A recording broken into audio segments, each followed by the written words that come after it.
This is Atomic Shinobi, and today I'm going to narrate a movie on what if Naruto received a legendary sword from Kurama. If you enjoyed this video, please like, share, and subscribe to this channel. Now, wasting no more time, let's start the story. He said aloud, "Hello?" only to have his voice reverberate off the walls somehow. How could that have happened? He saw only the night sky and fields and grass. Was he inside a room, then? If so, someone had to be keeping an eye on him, which implied that he had been purposefully brought here or captured. All of that came to him in less than 30 seconds, demonstrating once more why he was regarded as a legend thanks to his analytical mind. "Minato Namikaze." A voice cried out abruptly. He was not frightened by the voice. Being a shinobi, he was taught to sense even the smallest movements and move instantly. What frightened him was that the man was floating in the air right above him. The man's long white beard, enormous cane, small beady red eyes, and long eyebrows all gave away his advanced age. It was clear that this man had been in combat because of the numerous scars on his head, including 2 long scars above his right eye that were perpendicular to each other. Minato recognized some of his clothing, particularly the shitage and black hakama. Minato asked the old man, "Who are you?" Before responding, the man gazed at the blonde shinobi in front of him. It took Minato a few moments to fully understand what the man had said. "Some call me General Shigekuni Yamamoto. Some call me Old Man," to which Minato's perspiration fell. "But you have called me. I have responded, as such, you are now here." His gaze expanded. The Kyuubi, to save his village of Konoha and sacrifice his life as the 4th Hokage, Minato Namikaze summoned the Shinigami to seal the demon into his newborn son, condemning him to be the Jinchuriki without consulting him. Why was he here? "I have to return," the Kyuubi, calmly, "has been taken care of," the Shinigami interrupted. Minato exclaimed, "What? You have no idea how essential your boy is to that world. But I do.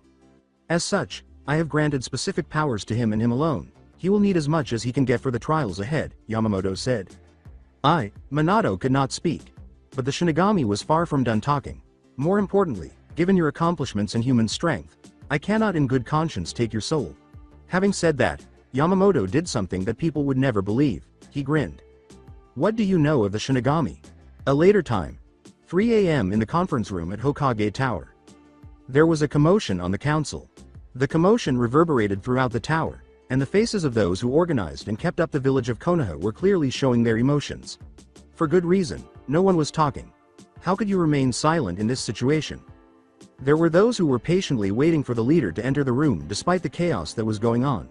There has been a lot of shouting and silence as a result of the recent events. The Yondaime's body and the Kyuubi abruptly vanished, the 4th Hokage died, and the 9-tailed demon Kyuubi was freed from Kushina. Lastly, the newborn was discovered in the middle of a forest outside the walls of Konoha, in the arms of his still living mother, Kushina Uzumaki, who appeared to be in a coma. Like a mysteriously potent jutsu being set, the room fell silent as the door opened. The recently restored Sandaime Hokage, Hiruzen Sarutobi, walked into the room. Hiruzen quickly applied a silencing seal and moved toward the Hokage's seat. Hiruzen sat down and took a deep breath, then let it out. There was a pregnant silence, and then he spoke. After closing his eyes, Hiruzen said, "A lot has happened in the past few hours," and fell silent once more. Everyone in the room was speechless, and they would all remember the old god of shinobi's exhausted and weary expression as he paused to collect his thoughts. "Now I am Hokage again." His eyes popped open at this. The room was filled with a strong sense of assurance, authority, and control, and both civilians and shinobi were aware of this without a doubt. The shinobi god had returned. To make things clear, Minato and Kushina had planned a seal called the Shiki Fujin, which is an SS rank sealing jutsu as created by the Uzumaki clan. I cannot go into the full usages of this technique out of respect for the Uzumaki clan, but to make a long story short, the Kyuubi was to be sealed into their son, Naruto, to save the village from further destruction and making the boy the next Jinchuriki. The civilians were going to shout for the child to be killed in order to get rid of the demon because they were unaware of the methods that ninja used most of the time. But they were suddenly silenced by Hiruzen's eyes. This did not happen. Hiruzen continued after seeing the bewildered looks on the faces of the civilians, shinobi, and council. Minato.san has sealed half of the chakra of the Kyuubi into an Uzumaki sword with unknown properties. The sword is currently sealed up in a location I will not reveal to you. Minato split the other half of the Kyuubi's power within Naruto. The goal is that when Naruto gains control of the power within him, he will be able to access the second half of his chakra, Hiruzen said quietly. Many people were shocked just by that sentence. Was a sword that only one person could wield now holding half of the Kyuubi's power? The power. Hungry people in the room started to think about adopting the boy in order to gain his power, while the selfless ninja of Konoha had modest hopes of assisting the boy in becoming fully proficient with his sword. Hiruzen went on, unfazed. As more intent filled the room, snapped Hiruzen said, "No one must know of this. As such, we will tell the entire village that the Hokage did defeat the Kyuubi. This is an SS class secret, and if word gets out, no, the word will not get out. Because if one person who was not in this room finds out, or someone I gave no permission to gain such information comes across this, I will not kill that person. I will murder every inhabitant in this room. Do not test my patience." Sarutobi went on as though discussing the weather. As for Kushina Uzumaki, she is in a coma with no news as to when she will awake. As such, Naruto will be under the care of Hitaki Kakashi. I want the strongest member of each clan providing protection for the two, as I am sure Kakashi can take care of himself. I have learned to always be extra careful. Let me make one thing clear, if something happens to Naruto. Hiruzen scowled. The room started to tremble with an overwhelming sense of murderous intent, causing perspiration to pool around the clans and civilians' heads. It was clear that Hiruzen was not joking around with this claim. Something will happen to you. For now, let me hear the damage report and the funding it will take to repair my village. Nara, tell me. After a few hours, Hiruzen had a lot on his mind, so he finally dismissed the council. For example, the dream he had this morning. What a striking description of what the future might have looked like if nothing had been done to stop it. Destruction brought on by anger, fear, and mistrust. These emotions have the power to drive people to act cruelly toward one another. As he observed the disintegration of the entire shinobi world, Hiruzen found such actions to be heartbreaking. Whether he had a dream or not, Hiruzen was committed to changing Konoha. He would no longer tolerate affairs in this manner. Hiruzen took out a scroll and started writing down the tasks that needed to be completed tonight and in the near future. 2 Anbu squads were at his desk, waiting for orders, and he snapped his fingers twice. Unit A, you are to track down Senju Tsunade and give her this letter. If she does not obey, you are to use force.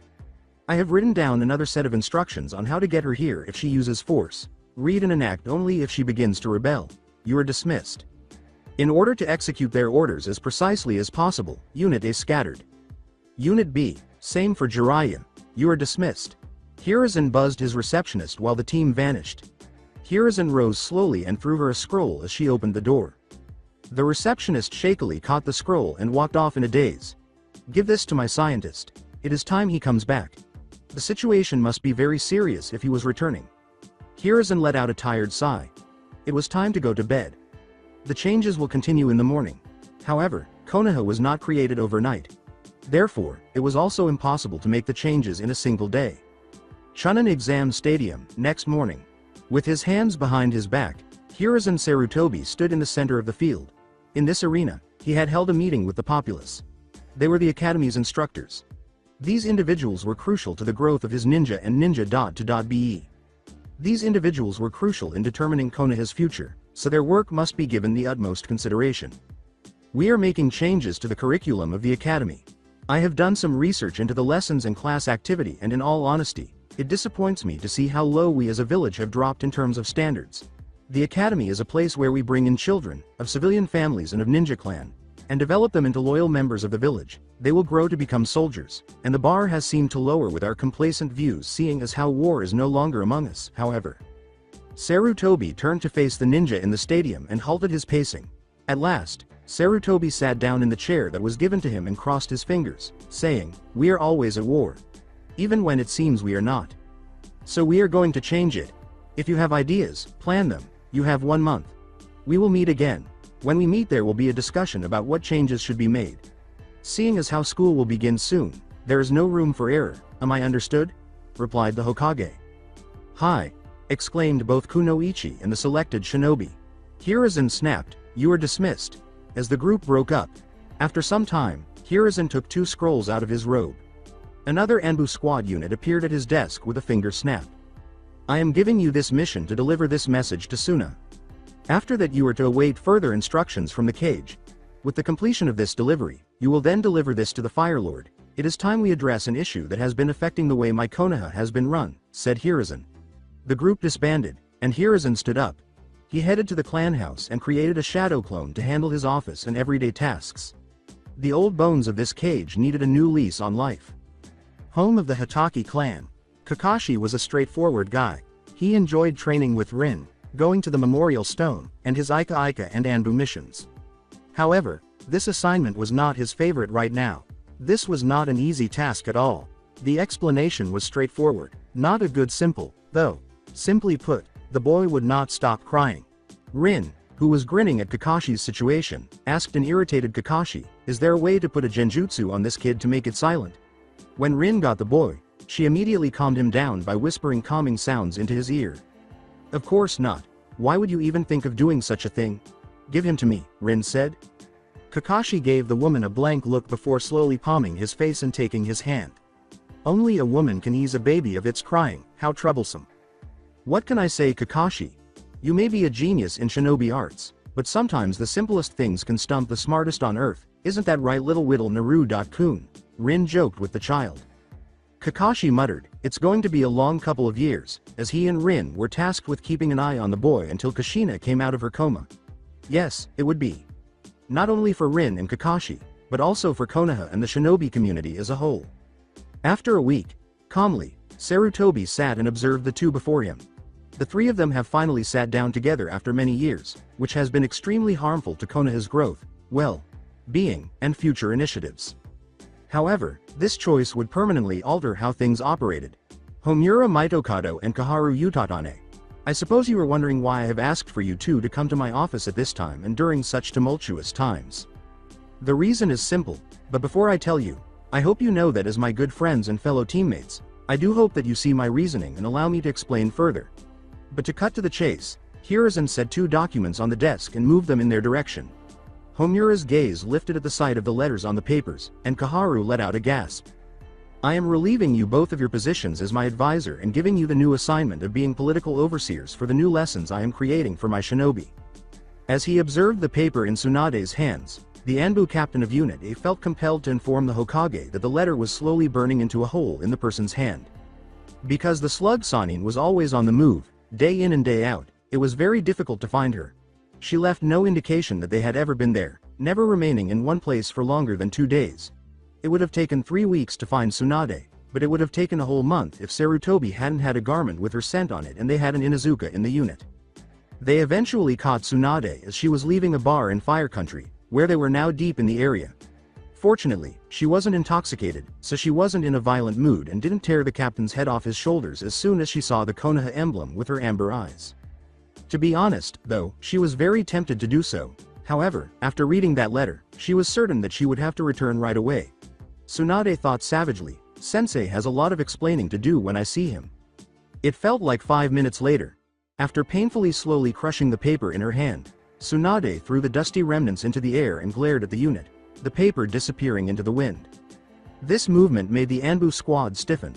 Among the many options they had discussed was preparation for this scenario. It was well known that Tsunade had no interest in interacting with Konoha at all.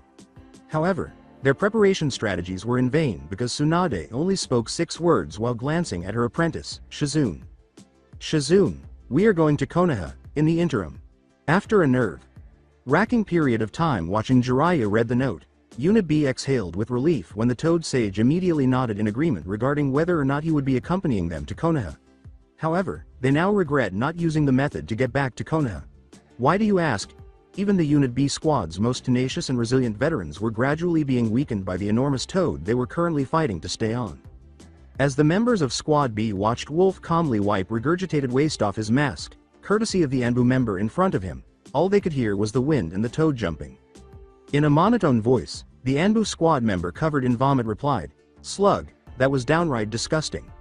I am going to physically discombobulate you into an unrecognizable bloody pulp. I am seriously contemplating whether or not you did that on purpose. I am sure you knew that the wind would shift your vomit to land directly in my face. In conclusion, prepare yourself once we reach Konoha, promising death and a great deal of pain and suffering." If Jiraiya hadn't been so preoccupied with Naruto, Kushina, and his newly discovered information about his former teammate, he would have laughed at the situation. "I think I'm going to throw up again." Upon reflection, the toad was simply making Slug of the unit feel ill, and this was a pretty amusing circumstance. Slug. Konoha. With a sigh, Hiruzen made his next adjustment. Tsunade and Jiraiya should be well on their way back to Konoha by now. He had to take the necessary action with the council as a result. It was time to let them know who was in charge and how to get to the conference room. Hiruzen took a deep breath and then let it out quickly. "It's time," he told the unnamed individual beside him. "But of course, Sensei," the individual replied as they gave the papers to Hiruzen before they vanished into thin air, leaving no trace of their presence. Hiruzen grinned. However, it wasn't one of his typical grandfatherly grins. There was a smirk on his face that was never seen before, and it was a vicious one. Such a smile would instantly make anyone dread the impending storm of the professor. However, since no one was around to witness this smile, Hiruzen was left unhindered and free to wreck and completely mess things up in the only way a Hokage could. Blackmail. The same as a shinobi. The fact that Sarutobi was a shinobi before becoming a Hokage seemed to be forgotten. The council has no idea what they are in for, Hiruzen thought as he opened the door, and it was a good one at that. At this point, the council was a little perplexed. In what location were the advisors to the Hokage? Usually, they would be right behind him, walking in with a certain old-fashioned confidence and grace. As he spoke, Hiruzen seemed to be reading their thoughts. He sat down and put his foot up on the table, shocking many. "I bet you are wondering where are my advisors, in which the answer to that is rather simple," Hiruzen said. Hiruzen said, "They have been laid off," as though he were talking about the weather. A civilian council member stood up from his chair, seemingly shocked by Hiruzen's statement, and exclaimed, "You did what?" "I believe I am the old man who should be asking what, but seeing as how you are also approaching the elderly range of age, which results in loss of hearing, among other things, I will repeat. After that, I will be pulling out more tricks from my Hokage hat. Now, Masahiro, I believe I said they have been laid off. The reason is rather simple. I have decided I have no need for advisors around the same age as me, especially when their services in their respective fields would be better used being taught to my ninja.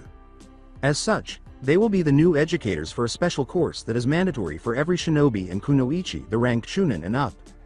They will be educating my ninja in the world of politics. After all, who better than my ex-advisors, who knew the inner running and outer running of Konoha and more.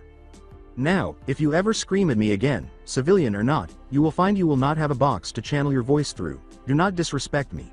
Know your place," barked Hiruzen, who throughout the entire dialogue, moved from his relaxed, feet up on table position, to directly in front of the civilian, channeling a bit of ki to make Masahiro pale in fear. With a smile that only the head of the Hyuga clan could see, Hiruzen turned to face the window that displayed a breathtaking view of the Hokage. "Now, I want quiet as I do what Minato, Tobirama, and I should have done years ago but have not had the chance to. Tell me, Shikaku, what kind of a village is this predominantly?" asked Hiruzen. "A ninja village," was Nara's languid response, his analytical mind generating potential answers to Hiruzen's query. Hiruzen asked once more, precisely, "Now, who fights the battle whenever we face war?" "Ninja." "Who teach the classes at the academy?" "Ninja." "Who goes out on the mission and brings in an astounding 75% of the village's earning?" "Ninja." "Great answers, Nara. Now someone tell me." Hiruzen turned at this point and gestured to the left, where there were 7 civilian council members at the time. "Why do I have 7 council members putting their ideas, views and thoughts into how my village is run?" quickly responded Hiruzen. In a fit of rage, Hiruzen removed the hat from his head and placed it directly on Masahiro's lap. "Who gave these people jurisdiction to take the earnings of my ninja and raise the village trade prices? Who gave these people permission to take 14% of the money used to fund my Anbu and place it in treasury? Who told Shizuka she can live in a huge mansion sitting directly opposite the clan members when my ninja have been stuck in horrible infested houses, some struggling to pay rent? Why has he been sitting in my seat when I am not here? Do you want to be the Fire Lord of Konoha, Masahiro? If so, let me know now. We can go out to the stadium and do battle for title of Fire Lord. I'll go easy on you too. Shall I bring the bananas you said I should eat? How about I do to the banana what you said you would do when you thought I was not here? You don't look too well, Masahiro. Are you okay?" Hiruzen leaned down so that he was nose.to and cracked a grin. After putting the folder he had brought into the room on the table and calmly opening it to reveal images of Masahiro and Shizuka in some compromising poses, he resumed his conversation. Hiruzen said, "Do you need, perhaps, some more medicine from Shizuka that you got last night? I thought you were married but perhaps not. My apologies," as he slowly got to his feet and removed his hat. The Shinobi Council's ninja were all in shock and on the verge of laughing at the absurdity of the situation. Sume Inuzuka even bit her arm to stop herself from howling in laughter. And Fukagu Uchiha, the head of the Uchiha clan, coughed to hide. This ends now. As of now, with the power granted by the daimyo of Konoha, I Hiruzen Sarutobi disassemble the Citizen Council. As of now, Hiroshima Shinji will be the spokesperson for the civilians. You have any issues, you discuss it amongst yourself, and you bring it to him. Now, I want my money back in my shinobi's hand by midnight, or so help me Kami, I will personally walk into each and every one of your houses and take my money by force. Do I make myself clear? Replied Hiruzen sternly.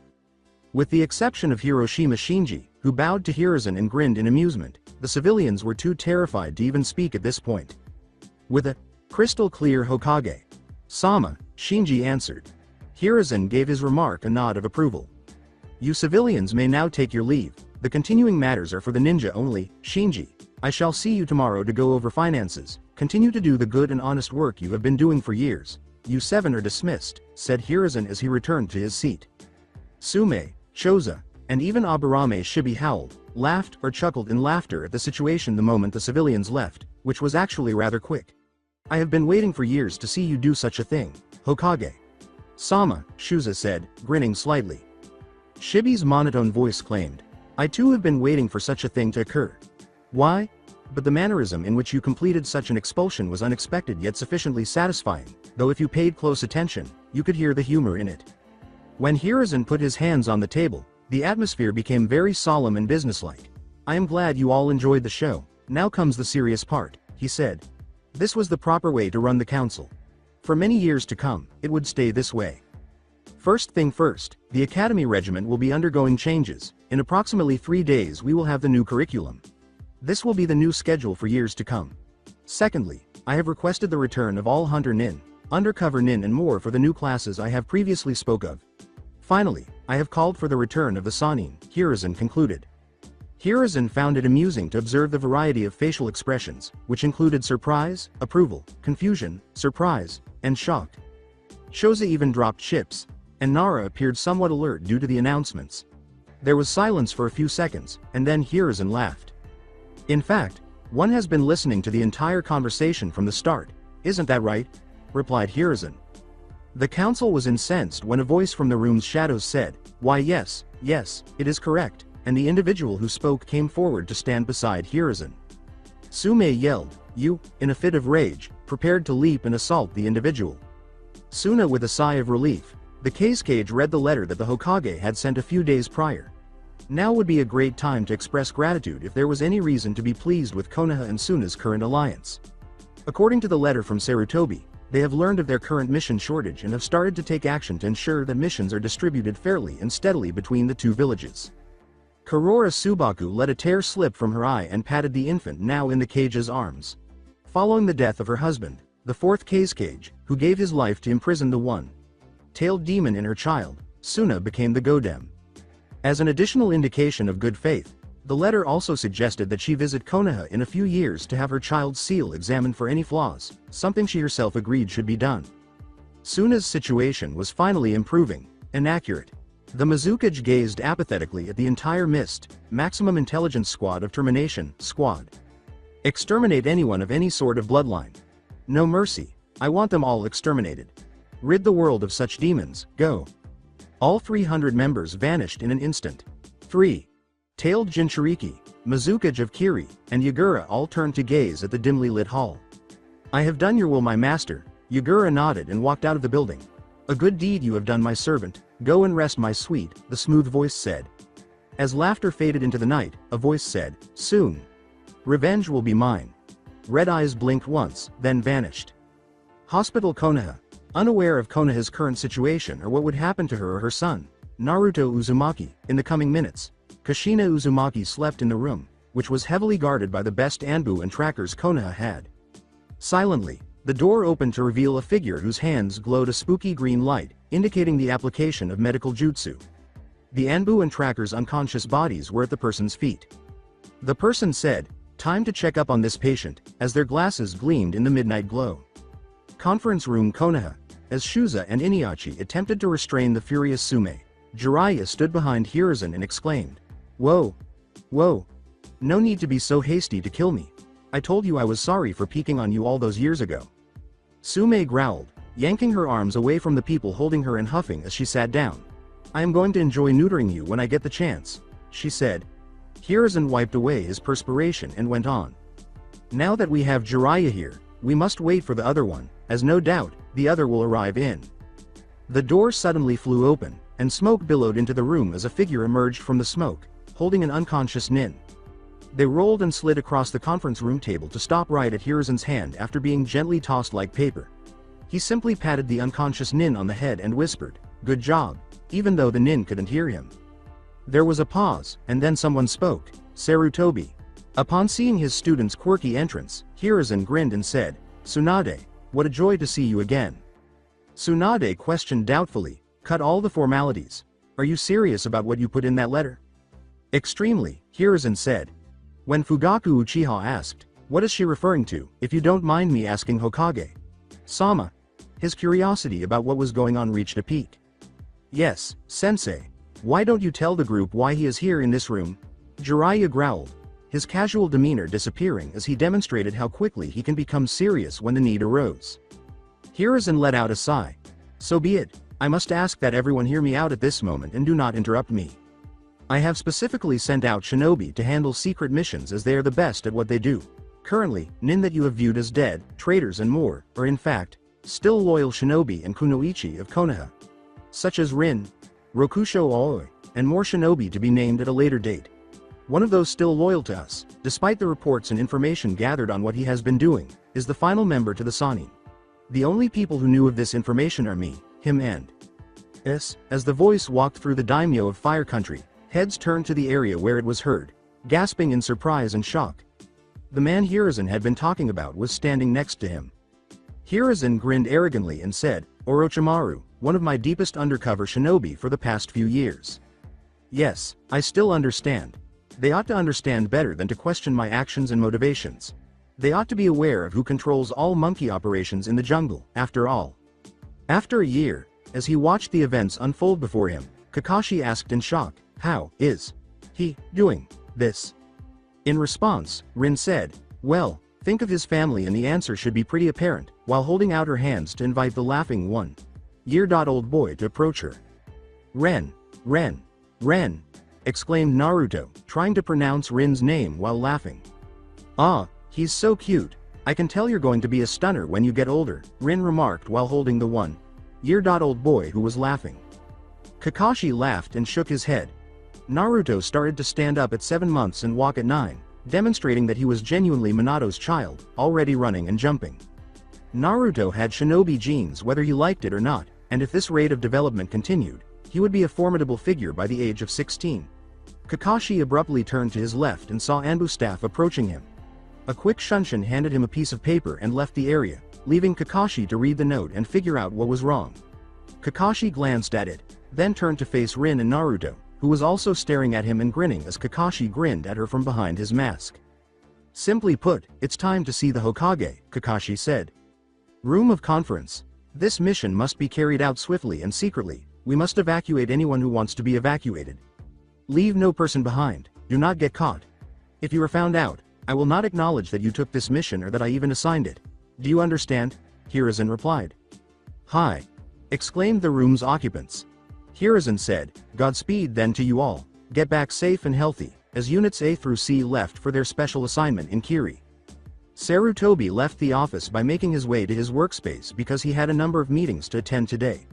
In particular, the recent information he received from Konoha Hospital regarding Hiruzen was so overwhelmed by the chaos in his office that he had to stop for a moment upon entering. There were books scattered across the floor, juice on his desk, torn paper, a lot of laughter, and 4 guardians watching with laughter and delight. Indeed, this would be the last time he ever set up a meeting between Hinata and Hyuga Heishi, Kakashi and Rin with Naruto, and Uchiha Makoto with Sasuke. The 3 children laughed as Hiruzen said, "Kids," as an orange juice drop fell on his head. Makoto asked, "So, Hokage Sama, what is this meeting about?" as she picked up her son Sasuke, who appeared to get along well with little Naruto after the two of them had created a mess in the office, Hinata being the only innocent party. Hiruzen reflected that the rate of development for nin babies was rather spectacular. Eventually settling into business mode, Hiruzen headed to his seat, where more torn paper indicated that one of the two had been there. Hiruzen sat down with the 4 guardians as Naruto approached the girl with the midnight hair color, leaving the other 3 to their own devices. To get straight to the point, I have come across a bit of good news I figured you 4 would be the first to know, seeing as how the person has been a great factor in your lives and to my knowledge, you were the closest to her, said Hiruzen. As the only visible change in Heishi and Kakashi's features was the tensing of their jaws, Makoto and Rin started to feel more and more excited. To get straight to the point, Kushina Uzumaki. Get out of my way. A voice outside said. Before the door was opened in Tsunade, a pale woman with long red hair and purple eyes that seemed to change color occasionally, arrived in a wheelchair. Everyone's heads turned to the door to watch a lot of noise coming from the other side. After observing the children for a while, she finally caught sight of the 1-year-old girl with the blonde hair who was approaching her. There was silence as the two gazed at each other, one with interest and the other with growing happiness at seeing her son at last. After what felt like minutes but was actually only seconds, Naruto approached the woman with the teary eyes and appeared to recognize her right away. He signaled for her to pick him up by raising his arms in the air. Though a little slowly because her strength was lacking, Kushina scooped Naruto up with teary eyes and started kissing her son's cheeks. Naruto snatched up a handful of hair and exclaimed, "Red hair," while laughing. Shouting, "Yes, red hair Naruto, red hair," Kushina sobbed as she held her son for the first time. Everyone in the room, including Tsunade, grinned at the mother-son reunion. For a brief moment, everything appeared to be fine, but for ninjas, that was all that could be saved before everything descended into chaos. Kiri in this frigid village, screams and the sounds of combat could be heard as the mother hid her child in the room, hoping that someone would save her from her insane husband. As the man reached for a knife to kill her, a kunai pierced his throat, killing him instantly, and as he crumpled over in death, an Anbu wearing a cat mask approached the woman and extended his hand. The man extended his hand for her to take, saying, "Take my hand and come with me if you want to be free from hiding for the rest of your life." When she finally took her hand, she did so shakily and turned to find her child in the bare, masked arms of another Anbu. "We must leave now," the Kekai Genkai unwittingly activated in fear as the 2 Anbu left the scene, leaving behind the melted ice sculpture of the room where the child had been held. He nodded his head. In the interim, staring down the head of the Kaguya clan was the ANBU's captain. The Anbu captain wearing a rabbit mask declared, "You can join us and live to fight another battle another day. You do not have to fight this battle." The head of the clan gave a nod. "I understand, there is no such thing as a retreat for me. I live for the moment to fight and will die fighting because my pride will never allow me to leave a battle. Take my clan's children, though, they don't deserve to die for something they don't understand. You can now either move and let me lose the battle, or I will fight you." The clan leader said, "Select your next move carefully," as a massive bone stake emerged from his grasp. The clan members who wished to fight to the death were allowed to engage in combat after the Anbu moved aside following a silent standoff. The captain said, "Take the children, load them up, and let us return to Konoha," and when the group discovered all the kids and teenagers who had been left behind, he noticed a child imprisoned in a cage of bones staring blankly at him. Astonished by this savagery, the captain approached the child and unlocked the cage. "Want a fresh start?" the captain was asked. The child just nodded his head after giving him a blank stare. The child said, "Yes," and was immediately gathered up and brought to the other members of his clan for a fresh start and the opportunity to forge his own course in life. The name Kimimaro Kaguya would live on forever, and this minor alteration in the landscape would also mark a shift in Konoha's history. Backyard in Saratobi, 3 a.m. Not disappointed, Hiruzen sat down and sipped his tea calmly, waiting for the barrage of questions to come out of the two in front of him. How? What? At what time? And the reasons for it? Did you fail to inform the US that he? Jiraiya then gestured to Orochimaru, who was seated at the table with the 3 and equally composed. Both Jiraiya and Tsunade were furious. Was actually a double agent working undercover and was actually scouting out the other villages for you and not a traitor to the village, Jiraiya grunted. Simply put, I'd rather you were angry with me than know the task I gave you. Since you were busy training your students and Tsunade was dealing with her own issues following the tragic deaths of Nawaki and Dan, why would I impart that important information on either of you? What if you really made the decision to approach Orochimaru while he was on one of his risky scouts? What if Tsunade got inebriated and rambled on about that fact? With a sly smile, Hiruzen said, if you think about it, Orochimaru turning into a traitor was the best idea ever, especially when you gave me all of the information about his recent movements when he couldn't relay messages to me. He watched Jiraiya's face change from anger to reflection and then reluctantly nodding. "You were always 3 steps ahead of us," Jiraiya remarked. Hiruzen said, "Make that 5. I have written my advisors and requested for you 3 to return immediately for a reason," his eyes growing slightly distracted before he examined each of them individually. "I had a terrifying dream about what would happen if I didn't take action right away. It all came down to the idea that Konoha would collapse if nothing changed and nothing was investigated. I decided it was time to change because I just did not intend to watch my village be raped and pillaged, and I would never be able to recover for decades. But you 3 are all I have, and I need people I can trust. I will therefore ask that the 3 of you remain in Konoha. I've started making adjustments to the new curriculum so that you can fulfill your dream of training medical ninjas and having them on 3-man teams, Tsunade. Your apprentice, Shizune, will teach a medic class, and you will be able to select and train the most suitable student. Orochimaru, I want you to oversee Konoha's experimental discovery and interrogation because of your extraordinary knowledge and what we need to go above and beyond. Jiraiya, you are the most skilled person in espionage and hunting, so I want you to teach my hunter Nin these skills." Hiruzen took another sip of his tea and said, "At last, I want you 3 to find 3 others with potential as you will train them." "What do you train them to do?" Tsunade asked. Hiruzen said, "To take up the mantle of Sannin of this generation," which caused Orochimaru to raise an eyebrow, Tsunade to smirk, and Jiraiya to choke on his tea. "There's more. Is Sensei not present?" asked Orochimaru abruptly.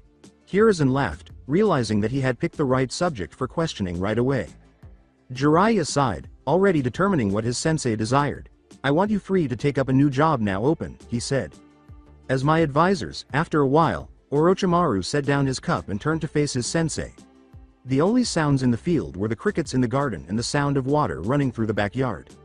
"I accept." Tsunade struggled with the choice and eventually sighed, as if she were struggling with herself. "What's the worst that can come of this?" "I accept," she murmured. Jiraiya got up, put his hands in his pockets, turned around, and walked away without saying anything.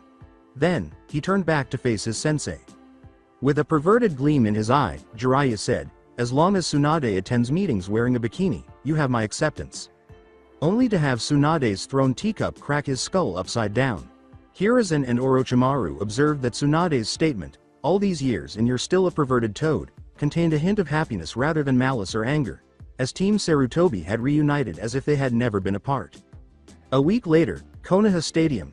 In order to benefit his village and his subordinates, Hiruzen got up from his seat and spoke to each and every Konoha shinobi under his control.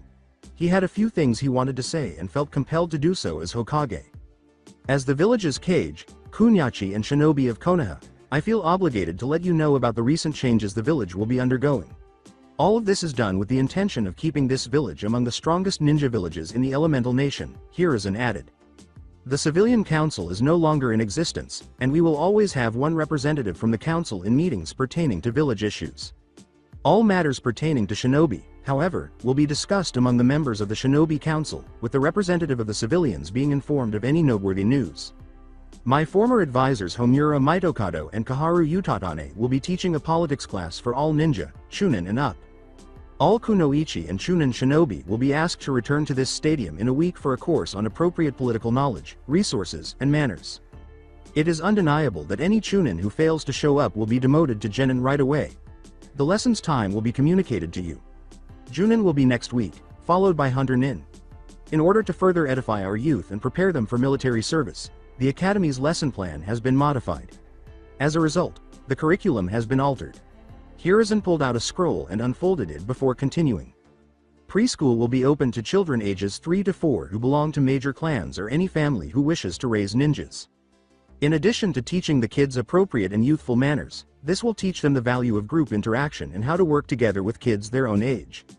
After that, between the ages of 5 and 6, they will start to learn about Konoha's history, negating the need for the majority of the lessons covered in the previous academy curriculum. This is what I refer to as secondary pre-school.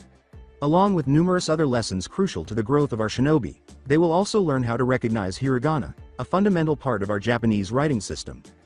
After that, starting at age 7, they will start kindergarten, which will prepare them for life as a shinobi. Following kindergarten, there will be an entrance exam to determine what the student should be studying when they actually get to the academy. After that, all students aged 8 to 12 will eventually be admitted to the new academy, where they will be divided into 8 classes with 8 teachers each. Members of the Kurama clan teach genjutsu, training in medicine. Later on, the teacher will be revealed.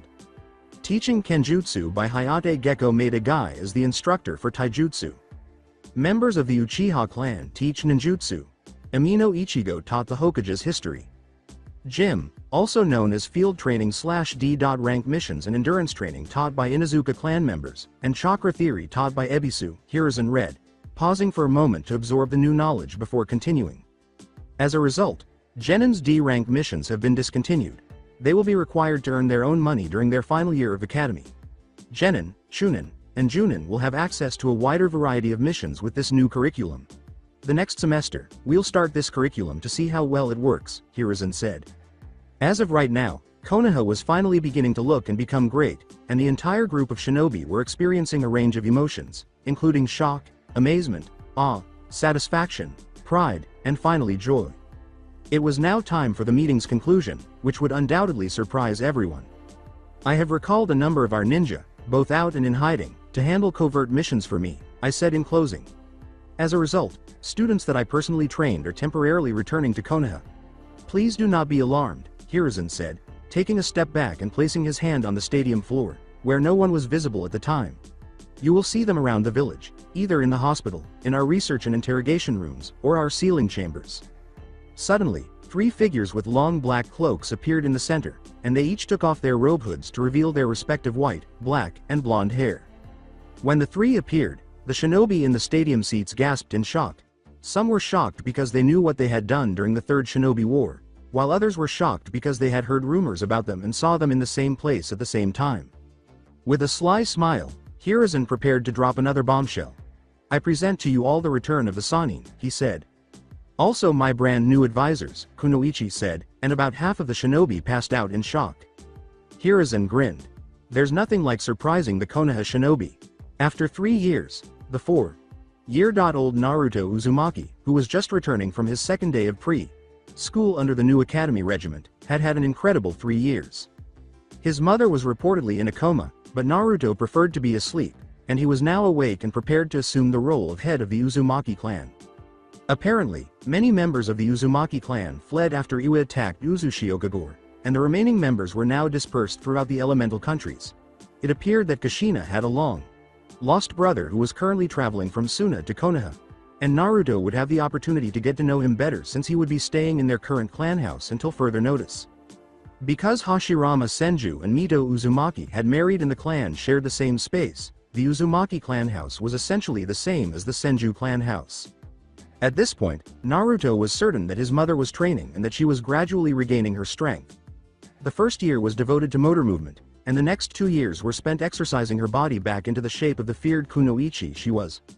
By this time, she was back to Junin level and would be prepared to take on missions alone. In all honesty, the estate of the Senju clan was extremely beautiful. The nature Hashirama had created to fill the house was astounding. From the gate made of redwood bark, which had the clan mark engraved on it, requiring chakra to pass through it in order to open it, was a pathway made of stone with grass on the left and right. You then came to a bridge made of literal tree bark with clear water underneath. You then came up to the front door made of water, which was interesting as it never wet you whenever you walked through, making Naruto believe that it cleansed your spirit. The house was clearly made for a big clan as when you walked in you entered a room the size of Konoha's stadium. Directly in front was a huge living room for the guest with chairs, table, couches and a tree that grew fruit on the spot. All around the house were small bonsai trees and flowing water. Next came the kitchen, made of wood except the fridge and sink. Of course, the dishes were of fine porcelain imported from all over the nations. A counter was placed in the middle with the fridge on the left, the sink in front and shelves on the right. On both sides of the wall were 2 stairs that led to the second story. Naruto and Kushina's rooms were on the right, with Tsunade's room on the left side. Guest rooms were also available. 10 rooms, each with its own bathroom. Naruto was a little depressed about being the only ones left on both sides, but he was confident that his clan members would be located in due time. Naruto entered his room, which was originally a guest room but was now his own. It was painted a vivid shade of blue and had his bed right in front of the door. It was about 10 feet from the entrance. There were 2 doors on the right side of the room from the bed, one on the left of which was a walk-in closet, and a training dummy that he used for target practice hanging from the chandelier. On top of his dresser, there were drawers full of various weapons and seal tags, papers, ink, and other items that Naruto would need as a ninja. Naruto changed out of his basic green cargo shorts and a navy blue plain shirt and went back outside to find his mother in this enormous house. The clan had a 40-acre backyard, a sauna room of its own, 10 training rooms with varying degrees of nature, and an underwater pathway that led to a cave-based underground training ground. Naruto eventually discovered Kushina meditating with a long sword in front of her, its handle wrapped in navy blue cloth and its sheath made of red leather, and a sheen of blue chakra surrounded both the sword and her as it appeared to synchronize and manifest into something else. Slowly but surely, the background started to change into a red dragon with blue eyes. Naruto's eyes almost burst out of his head when he saw it. Was this genjutsu? He was only 4 years old and knew that the sword was said to be fashioned from a dragon's fang, but he was still too young to fully comprehend the strong bond between the sword and its owner. Naruto was well aware of his burden. How could he not? Many attempted to seize the weapon, which was now in his bedroom on a mantle covered in strong Uzumaki clan seals, only to be shocked by it, but Naruto was never impacted. When he finally calmed down, the fox introduced himself as the Kyuubi, and after a long back and forth, full of sarcasm and rage, Naruto finally persuaded him to omit his true name. The fox responded that he had no choice but to get to know his life partner, as Kushina called him, but he would always give Naruto a very tough time as he tried to be Kurama's first friend. Naruto laughed and grabbed a small pebble, a training technique he used with his mother when she was getting back in shape, after an awkward moment of thinking about all the people who were wrong about the Kyuubi. He threw the pebble with all of his strength, and when Kushina caught it with her right hand with a smirk on her face, Naruto grinned. Kushina, who was wearing basic training gear at the moment, black sweatpants, a black shirt, and standard shinobi sandals, smiling at her son and stretching her back before standing up, her sword resting on her shoulder. "I see you're already back from school," Kushina inquired. "Yes, we were released early. Let's get to the ninja stuff, please, learn some cool jutsu and save princesses." With his hands on his hips, pretending to be a super ninja, Naruto responded. With a slow smirk, Kushina ran at Naruto's full speed before placing the blunt end of the now morphed sword against Naruto's neck.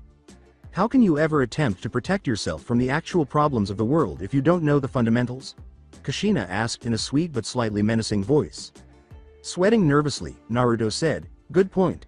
His mother was fast, but that was faster than fast, so he had to ask how she got that speed. Putting danger aside, Kushina sighed as Naruto pleaded with her to learn how to do that, leaping up and down in his signature burst of energy. If there was anyone Naruto appeared to be emulating thus far, it was her, and she felt a little guilty for all the trouble she had caused her teachers and caregivers as a child. Kushina walked back to the house with a sigh. The brat was fast in his own right, and he already had the makings of a strong and powerful shinobi, but he would have to earn his spot because he had a lot to learn. "Maybe when your uncle gets here we can convince him to show you," Kushina said, stumbling a little as Naruto ended up wrapped around her leg. However, with the plan Kushina had in mind, he would grow at an exponential rate. He had a lot to learn, but for the time being he was a brat, and when they started the training he would be getting, Kushina was certain he had time for it all. "For now, though, please, don't touch my leg." "No," Kushina let out a sigh, "brat." Backyard training grounds, Uchiha clan compound. Sasuke was impressed by the control Itachi displayed. He looked up to his brother because he saw how accurately every single target had been hit. He would soon be as good if he had any say, but it was time to inspire him further. Itachi grinned at his brother's evident amazement as he watched him train. In addition to training his body, a ninja must also train his mind. Because of this, it is crucial to do well in the academy and to pay attention in class, Itachi told Sasuke. Itachi turned around, confident that Sasuke would accept without question. "Now I challenge you to get the top 3 in all grades when you officially begin, and I will begin training you in things not taught at the academy," he said. Itachi. "You got yourself a bargain," Sasuke cried out. Itachi gave a nod. He had a lot of dreams for his brother and would do anything to see them realized, even if it meant meeting with the Hokage to talk about the new information he had learned. Hyuga residence. Indoor exercise center. Even though nothing ever happened, the clan head was currently training with his child while his brother, the head of the branch house, was securing the area. The main branch's child appeared to have an easy time with the training. His movement was fluid, and the fact that he was already progressing to more advanced Juyuken techniques made him a prodigy. While Heishi was proud of his nephew, he was even more proud of his 4-year-old daughter, Hinata, who was now training with her mother in Hyuga clan techniques. Hinamori decided to take matters into her own hands and teach her a personal fighting style she had developed because it appeared that the Hyuga clan taijutsu did not suit her fighting style. There probably wouldn't be any kunoichi that could beat Hinata if she learned and perfected that style. Not to disparage the many strong kunoichi, but after Hinamori slapped Heishi across the floor with that style, it was impossible to attack or defend due to the style's inherent flexibility and variety. With Neji as the clan head and Hinata as the branch clan head, the Hyuga clan was poised to thrive into a new generation of prodigies, and things were looking up for the clan as these two grew up to lead the clan into the future. Heishi felt a presence and instantly looked to the right. When he saw the elders, he had to suppress the groan that was escaping her throat. "We need to speak with Heishi-san." The elder turned and left, saying, "Follow me." Heishi soon followed. Now what? 7 p.m. Konoha gates. It was always a good thing to meet new family, and Naruto always wanted to know if his mother was really the only one still alive from the Uzumaki clan. At the moment, Kushina and Naruto were watching the figure coming on the road towards the gates, who was supposed to be Kushina's long-lost brother. Naruto simply wanted to see who his uncle was. At last, the figure appeared, appearing to be 5 feet 3, with a massive beige cloak covering his face and most of his body. The man B proceeded to the gate, gave his information to the guards for approval, and then proceeded to a trembling Kushina. The man stopped before her, and after a long moment of silence, he laughed. The voice said, "It has been forever, tomato," and Naruto noticed that it wasn't an old voice. Kushina remained silent and approached the man slowly, touching his hood. His red hair was the first thing Naruto noticed when he removed his cloak, confirming right away that this was a relative. His brown eyes were next, which was intriguing because his mother's was purple, but Naruto did not question it. "My brother, Sasori-kun," Kushina exclaimed, tears streaming down her face as Sasori grinned, embraced her, lifted her up, and spun around with delight. Sasori of the Red Sands, an S-ranked shinobi from Suna, was famous for using 100 puppets to destroy over 400 enemy forces during the Third Shinobi War in order to prevent an attack on one of the main forts used to transport goods from Konoha to Suna. When people asked him why he wasn't the Kazekage, he would simply respond that he didn't want to be confined to the village handling routine tasks. "A few years ago, I attempted to visit you, but I was told to head back to Suna because of the Kyuubi attack," Sasori calmly said, "but I am here now, and that is all that matters," before turning to face Naruto. "You must be Naruto," Sasori said, and Naruto nodded and smiled. Sasori then reached into his cloak, took out a scroll, and gave it to him. "This is for you to figure out and learn from. Hopefully, you'll find it interesting enough to become proficient. Have you learned how to shape chakra yet?" Sasori questioned Naruto. Sasori's face went blank for a few seconds at Naruto's head shake in the negative, which was awkward for Naruto, but the feeling vanished as Sasori smiled a few seconds later. Kushina took Naruto's hand and led the two of them toward the Uzumaki clan. "Then your uncle will be teaching you how, along with many other things that will benefit you in your growth as a shinobi," Sasori said. "Come, let's go back to the clan house and speak some more. I am sure you must be tired from your travels," said Kushina. Sasori calmly stated, "Hardly, I am at the peak of my fitness as a shinobi and I have no desire to slack in my fitness," omitting the malevolent gleam in Kushina's eye. "Really, although I'm confident you won't, we'll have to put your belief to the test to see if you can catch up with me. Years ago, you couldn't, and now you can't," Kushina answered. "Is that a wager? You brat, I believe it is. I wouldn't want to beat you into tomato paste with your dear son watching. I can show you true Red Sands Sasori, instead it would be your blood." The somewhat light-hearted banter between Kushina and Sasori caused Naruto to perspire. Calmly, Naruto said, "Can you two stop, you're scaring the civilians." On the way to the clan house, the civilians were giving the three a wide berth in the road, but Sasori and Kushina were more interested in each other. Before Sasori could look at Naruto in shock at him not being affected by it, basically, he raised an eyebrow at his nephew.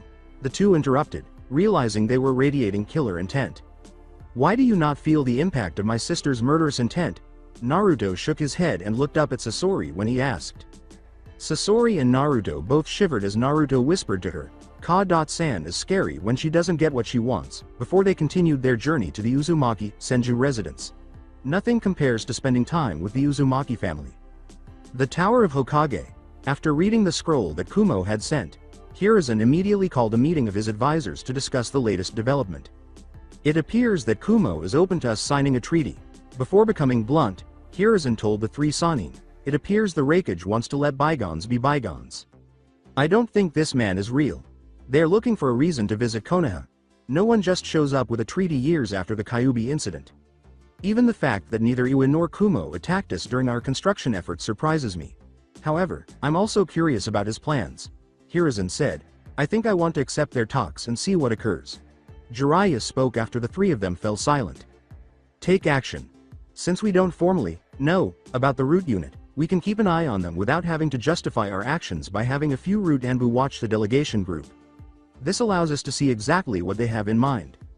Orochimaru nodded his agreement. I agree that something is wrong, but I think we should approach it as though nothing is wrong. Remaining true to our tree-hugging philosophy for a little while longer might end up being beneficial. They will believe that we are clueless about what is happening, only to discover that we were aware of it from the start.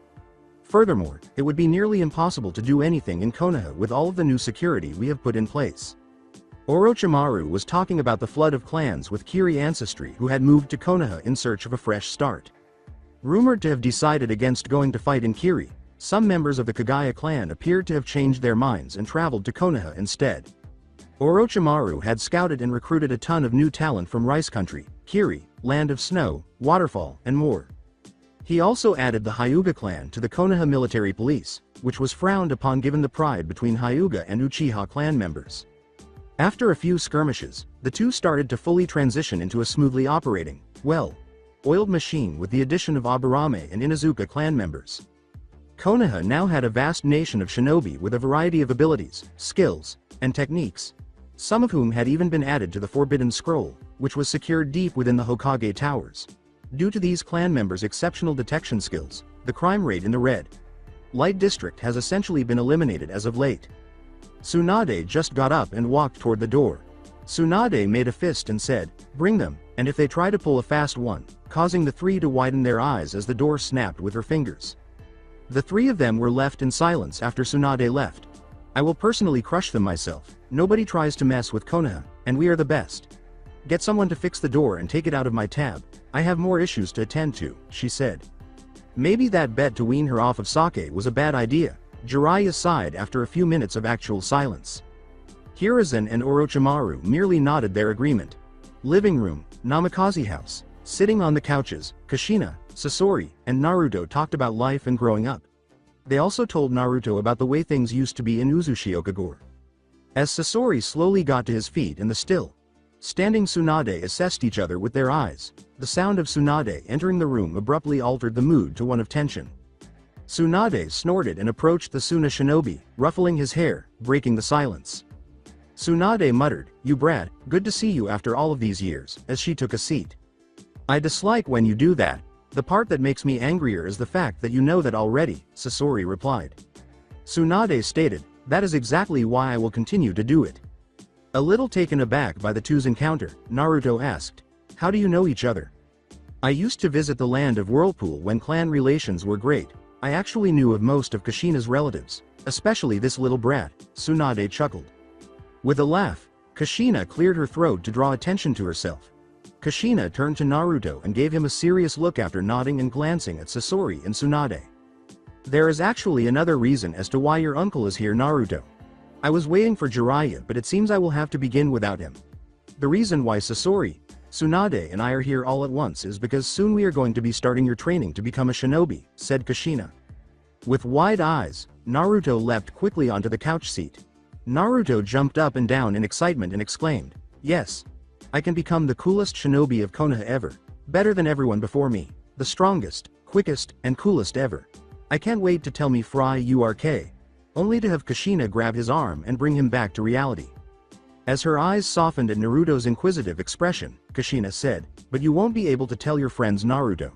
The training you are to be going under will take many years to complete, and as such, you will not be able to hang out with your friends for a rather long time after school. Naruto inquired, how long will I be training for? His voice said, that's when I come in, from behind him. Naruto turned to see who it was, and when he saw Jiraiya enter the room, he smiled. At this, Jiraiya became so serious that Naruto swallowed. You see, the training you will be going in is a very advanced type of training. It has only been used a few times because of the strain put on your body. In real life, you will be training for 4 years, Jiraiya said. Naruto was a little quiet when the news was delivered. But in reality, you will be trained for decades worth of combat, skills, knowledge and more aspects of a Konoha shinobi. There was only one question left for him to ask. When do I begin? As much as she would have liked it to start right away, Kushina knew that this question would come up and that they would have to wait a little while because he had just started school. Naruto nodded his head, then smirked, grabbed his right wrist with his left hand, and balled his right hand into a fist. In 4 years. The strain is too much, so you need to continue to develop and grow in age and structure. For now, enjoy your couple of weeks in school, make friends, because soon you'll be pretty busy. Naruto spoke while staring his mother in the eyes. The words, "I will do this training and I will succeed, that's a promise of a lifetime," came out of Naruto's eyes as he swore. While Sasori laughed, Kushina, Tsunade, and Jiraiya all grinned and had similar thoughts at the same moment. He is unquestionably an Uzumaki. The conversation was abruptly cut off by a knock. Kushina got up to see who it was, and when he opened the door, he saw Heishi standing at the front door looking rather irritated, with his wife Hinamori standing behind him looking concerned. "We need to talk, it's about Hinata, time jump. Final day of semester, 4 years later. Have fun on your vacation," Kiba exclaimed, grabbing Naruto in a headlock and using a noogie to touzle his hair. Naruto had made many close friends in elementary school, including members of the majority of Konoha's major clans. His two closest companions were the cool-headed, level-headed Uchiha Sasuke and the occasionally quiet, reticent, and occasionally outspoken Hyuga Hinata. When it was time to go to sleep, the three could always be seen playing together, eating together, and even taking naps in the same row of their bunkers. Despite the arrogant rivalry between Hyuga and Uchiha clan members, Makoto, Hinamori, and Kushina could always be seen having tea time while their children were playing in the backyard. This in turn led to good relations with the Uzumaki, Hyuga, and Uchiha clan, which already had a strong foundation. It appears that Hinata fell in love with Naruto at a young age, blushing whenever he showed interest in her. Nevertheless, she would always deny such sentiments and display her Hyuga pride. Additionally, it appeared that Naruto and Sasuke had a mildly amicable rivalry because they were constantly trying to outdo each other. The three of them halted at the gate as they were making their way to the Uchiha compound with Sasuke and Hinata. With his back to the two, Sasuke remained silent before quickly turning around and extending his pinky. Sasuke smiled at Naruto and Naruto quickly returned the smile. "I want you to promise on your Uzumaki name that when we start the academy we will fight and see who is the strongest," Sasuke said. When Naruto said, "You got yourself a bet, you better train hard, when I get back, I am going to beat you," Sasuke laughed. Sasuke said, "Yeah right, in your dreams, see you in Naruto," as he entered his clan compound. He was glad to have a friend with whom he could train after he gained strength. After some time, Naruto grinned and then burst out laughing. For what might be the final time in a long time, Naruto picked up Hinata's hand, which flushed when he touched it, and headed to the Hyuga clan compound to drop his friend off. Before the semester started, it appeared that both of his friends were traveling to different locations for clan business. Sasuke was going to see the Fire Lord, and Hinata's family was going to conduct business in different countries. Naruto asked his red-faced friend, "So, Hinata, are you going to be training to become a strong kunoichi too?" She nodded in agreement before raising her voice. Finally, Hinata trailed off, her cheeks flushed from the thought she was having. "I plan on being the strongest kunoichi in Konoha, as well as," she said. Since the majority of the girls in his class did that when they were shy, Naruto went on to think it was something girls only did when they didn't want the boys to know what else they dreamed of. Naruto, who had a lot to learn about girls at 8 years old, asked the fainting girl, "I believe you are going to be strong. Then I will come back strong, and we can be strong together, and maybe even get married and make strong kids. Wouldn't that be great, Hinata?" Hinata? Talking about marriage was something that was ingrained in any young girl's head, especially with their first crush, which in Hinata's case was Naruto. Without noticing the camera or hearing the flashes from the person taking the photos, Naruto sat down by the tree in front of her house and rested her head on his lap while he waited for her to wake up. When Hinata woke up, she saw her mother smiling in front of her while she was leaning on Naruto, who was now sleeping. "You two had been sleeping for a couple of minutes, I didn't want to wake you two up," said Hinamori. Hinata got up, waking Naruto, and said, "Sorry," in a whisper, to which Naruto waved it away.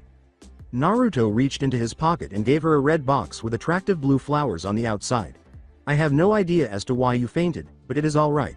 I have to go home now though, Mom says I have to pack for my trip once school is done, but this is for you," he said. Hinata opened it and was startled to see two navy blue ribbons inside. They appeared fairly sturdy and appeared to be made of metal. Overall, it appeared to be a rather costly present. "I think it's for your hair," Naruto said, nervously rubbing the back of his head. "Mother said I should give that to you, seeing as how navy blue is one of your favorite colors," he said, unsure of why she was making him feel strange. Was he hungry? He had a rumbling stomach. As soon as he got home, he would ask his mother what this was about. Thanking Naruto for the parting gift, Hinata approached him and gave him a hug. After giving her a hug in return, Naruto bowed to Hinamori, who merely grinned at the adorable young boy. Naruto left behind an 8-year-old girl who was flushed and a forward thinking mother who was already considering how to give her child what she deserved. Joy and independence from her clan's antiquated customs. 3 hours later, Konoha Gates. Naruto was now standing by the gates with Tsunade and Jiraiya, having packed the things he would need for the years to come inside his scroll. They were going to Suna for the summer. Tsunade, who would be remaining behind while the four left to train Naruto, asked, "Everyone ready?" Except for Jiraiya, who joked about missing a kiss to go. Everyone nodded. Tsunade grinned. She said, "Close your eyes then," in a sweet voice. Jiraiya's lips puckered as she leaned forward, too naive and perverted to notice the innuendo. He was lifted off the ground and into the sky at Mach speeds, only to be struck in the face and jaw by a fist. The shockwave carried dust from the ground and traveled to Jiraiya, and a gleam appeared to indicate that he was headed to Suna Express female punch. Instead, Tsunade bowed down and kissed a blushing Naruto after wiping her hands. Tsunade, aware that his height was a source of pain, said, "Say hi to Chio when you get to Suna. Don't forget to eat your vegetables, unless you want to be the shortest in your group." When Naruto turned around, he saw his mother and uncle arguing and already halfway out of sight. Naruto cried out, "Hey!" as he rushed to catch up. Naruto, who was 8 years old, would be left behind, but he would return as a shinobi with the knowledge and strength to protect Konoha and his family as best he can. Konoha, undisclosed location, midnight, 12 o'clock. The recent information from the person in front of them caused a great deal of silence in the room. This was no typical room. Inside the largest tree in Konoha, which was encircled by numerous other trees, the first Hokage had built a meeting space during the city's founding. Every clan in Konoha could use the numerous exits and entrances that this tree provided whenever a confidential meeting was required. Hiruzen and his students, who were also identified as his new advisors, were currently seated in front of the person who had organized the meeting. Uchiha Itachi, the current prodigy of the Uchiha clan, captain of the Anbu, and one of the most talked about shinobi in Konoha, had just told Hiruzen and his new advisors that his fathers, elders, and some members of the Konoha police force had been discussing ending Hiruzen's life and assuming control of Konoha with Fugaku as the Godem cage. The idea that they should have some say in Konoha's affairs as company founders infuriated them a little. According to some, they were positioned in Konoha's corners for easier observation. Itachi reported to Hiruzen because it seems that some of the Uchiha clan members disagreed with this coup attempt and were attempting to reason with the unreasonable and aggressive Uchiha members, but they were unsuccessful as they persisted in their plotting. However, that was not the reason for the silence in the room, because Hiruzen had already foreseen the impending storm and had recently fired his advisors because the choices they had made in his dream had come back to haunt them later. Even though it was only a dream, he made sure to correct that as soon as possible. "This is what you will do, Itachi. Find out who disagrees with this decision, write their name down. Find all of the conspirators that want to take Konoha for their own. Then I want you to take a mission out of town. In fact, the entire group of people who are shinobi that believe in Konoha first will be away on a mission. I want the non-shinobi members of your clan to watch the children. I will be having a meeting with the remaining members of the clan. From there, I will take care of the rest. Have no fear, young Itachi. Everything will be taken care of. I know how hard of a decision it was to report to us about the current situation of your clan, but please know that you coming here has saved more lives than what would have occurred if you had not come," Hiruzen replied. Itachi nodded and bowed slightly before leaving the chambers. Hiruzen wasted no time in closing the chamber doors. "What do you think we should do about this, Tsunade, Orochimaru, and Jiraiya?" Orochimaru, Tsunade, and Jiraiya responded without hesitation. When Jiraiya said, "Seal off the entire room. And in there, we will release an odorless, scentless virus that affects the brain, implementing situations in which they are not really in, but every action they do will cause them to react, while a paralyzing sensation corrupts the body slowly and meticulously," entered Orochimaru, his voice filled with delight at the idea.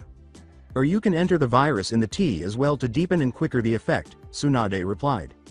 But you must also get a bit sick in the midst of the meeting, causing you to end the meeting early, but you arrive late to not arouse suspicion, Jiraiya replied.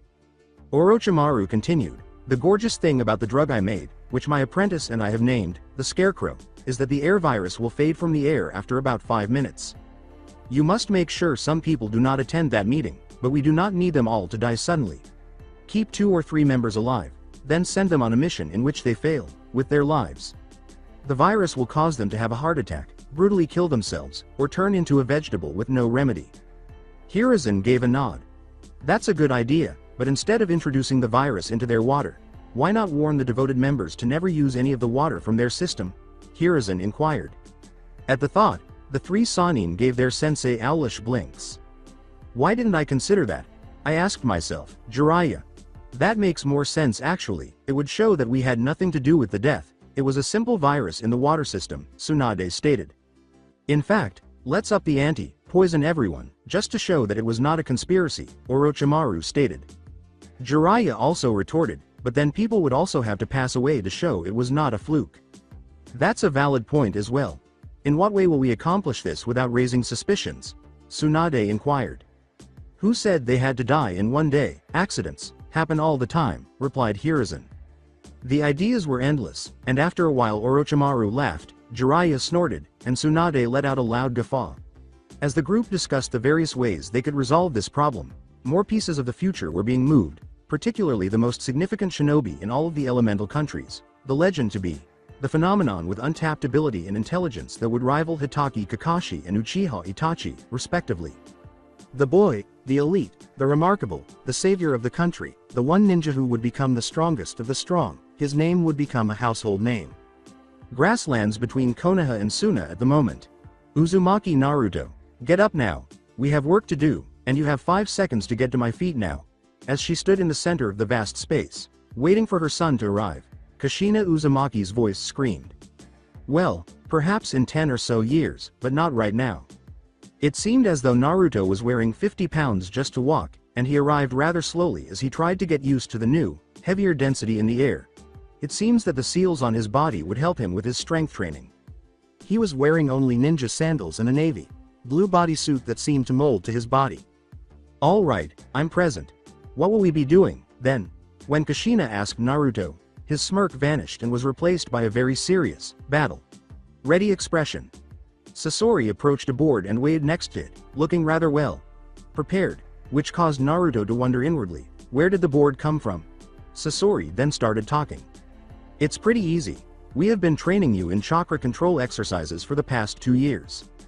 These exercises have included weighted rock climbing, leaf balancing, waterfall traveling, tree climbing, water climbing, and other tests to gauge your knowledge level. We have also worked on improving your hand seal speed with both hands and one hand, as well as teaching your body to memorize basic stances and kata in over 5 different styles. We will be focusing on the following over the coming months. Week 1. Taijutsu, Kushina, Sasori. Week 2. Kenjutsu, Kushina. Week 3. Genjutsu, Kushina. Week 4 and 5. Ninjutsu, Kushina, Jiraiya. Week 6. Specialized fields, Jiraiya, Sasori. Week 7. Etiquette of a clan member and clan head, Kushina, Sasori. Week 8. Poison usage and detection, Kushina, Jiraiya. Week 9. Espionage, Jiraiya. Week 10. History of Konoha and Uzushi, Jiraiya, Kushina, Sasori. Naruto paled at all the information that would be crammed into him. It also explained why he had been finally allowed to bring his sword, currently in a scroll and in one of the seals on his body. How am I going to learn all of that? Asked Naruto. At that Kushina smiled. What do you know about the Kage Bunshin? Suna, 3 months later. There was an endless stretch of sand. There was no sound. No vibration was detected. Fire release, dragon fire. Water release. Waterfall wall. 2 blurs were seen traveling quickly across the room after a massive dragon crashed into a wall composed entirely of chakra. A right elbow block deflected a left roundhouse kick, grabbing the offending leg and lifting it before spinning rapidly. When the person was finally released, he appeared to stop and push off an invisible wall in midair, flew straight back at the person, and then flipped with a left heel drop. The attacker made contact as the defender raised their hands to block, creating a massive crater in the ground. The defender then leapt away and dodged a barrage of unprovoked blows, and the crater gradually healed as though nothing had happened. A stalemate soon followed as neither the attacker nor the defender appeared to be giving up, and the barrage of punches were repeatedly blocked, hand for hand and movement for movement. However, the defender was taken by surprise when the attacker struck him in the jaw with a hook, causing him to twist twice in midair before landing on his back. The loser, who was panting heavily, had a ninja sandal on his chest. The woman with her foot on the boy's chest said, "Good job keeping up with me, but always keep your guard up, especially your face, as it is the easiest way to knock someone out." Naruto, who was having trouble breathing, said, "Good point. Can you get off me now?" As the day went on, the weights they were both wearing, the enormous sands of Suna, and the endless, humid air all came together to make Naruto winded, a term that most people wouldn't associate with him. Kushina tapped her chin thoughtfully, secretly relishing the way Naruto wriggled. She said, "Make me," in a lighthearted manner. With a growl, Naruto took action. After Kushina jumped in the air and was kicked in the thigh by Naruto's flailing right leg, Naruto kicked up and landed on her chest. He then backflipped off the kick and landed on his toes before leaping into the air and slamming his knee into Kushina's face, which she blocked but smirked at his strange taijutsu combinations. "Good, now 2 more hours and we can finally get out of here," said Kushina. Naruto gave an enthusiastic nod. 8 weeks in Suna and 3 exhausting months had passed, along with years of training, learning, and more training under the guidance of the Kage Bunshin. At last, it was time to return to Konoha. But Kushina's face became serious as she raised her hands to indicate that the spar was over. "There are things you need to know right now concerning the state of affairs back in Konoha," Kushina stated. Naruto arched his brows, wondering what might have transpired during the 3 months spent away from Konoha. Surely it couldn't be that bad. Home of the Hyuga clan, another member of the Hyuga branch fell to the ground, unconscious and sprawled out. Before long, another flew into the wall and then crashed through it. 3 more quickly followed, one of whom was thrown backwards onto the floor, 2 more into different chairs, and 1 through a table. As another member of the clan went through the table, or where the table would have been if Heishi hadn't moved the tea kettle, Heishi and Hisashi sipped their tea in silence. Calmly, the 2 pushed their chairs back and carried on drinking. Heishi told Hisashi, "What powerful children we have raised," and Hisashi nodded. Neji and Hinata, ages 10 and 8, respectively, were standing back in the center of the training field, blindfolded, their Byakugan off, and relying only on their senses. At the moment, the 2 were destroying the members of both main and branch houses who were roughly their own age. "Maybe we should call this off before their parents complain too much about injured youth," Hisashi said. Hisashi gave a nod and got to his feet. With authority, Hisashi said, "Enough. There is only the sound of moans and the cracking of tables, chairs, and walls." Both Hinata and Neji removed their blindfolds and stood facing the 2 clan heads at attention. "You both have done a good job today, however the reason we had you back to back was so that you 2 would cover the other's weak spot. This is the most challenging thing to face as a Hyuga. Not many people know of the Hyuga weak spot as we keep that fact to ourselves. It seems your awareness training has been paying off however, as not one of your attackers have seemed to lay a hand on you. Your training for today is over, you may do whatever you wish for the rest of the day," Heishi said. Before heading outside, the 2 bowed. "Hinata," Heishi yelled. The individual in question paused and pivoted, her long hair trailing behind her. She had the most emotionless face. Her eyes showed nothing, even her posture was prepared for action. Heishi felt pleased. His daughter had developed into a deserving Hyuga clan heiress in spite of the events of the previous 3 months. With emotion evident in his voice, Heishi said, "I am proud of you."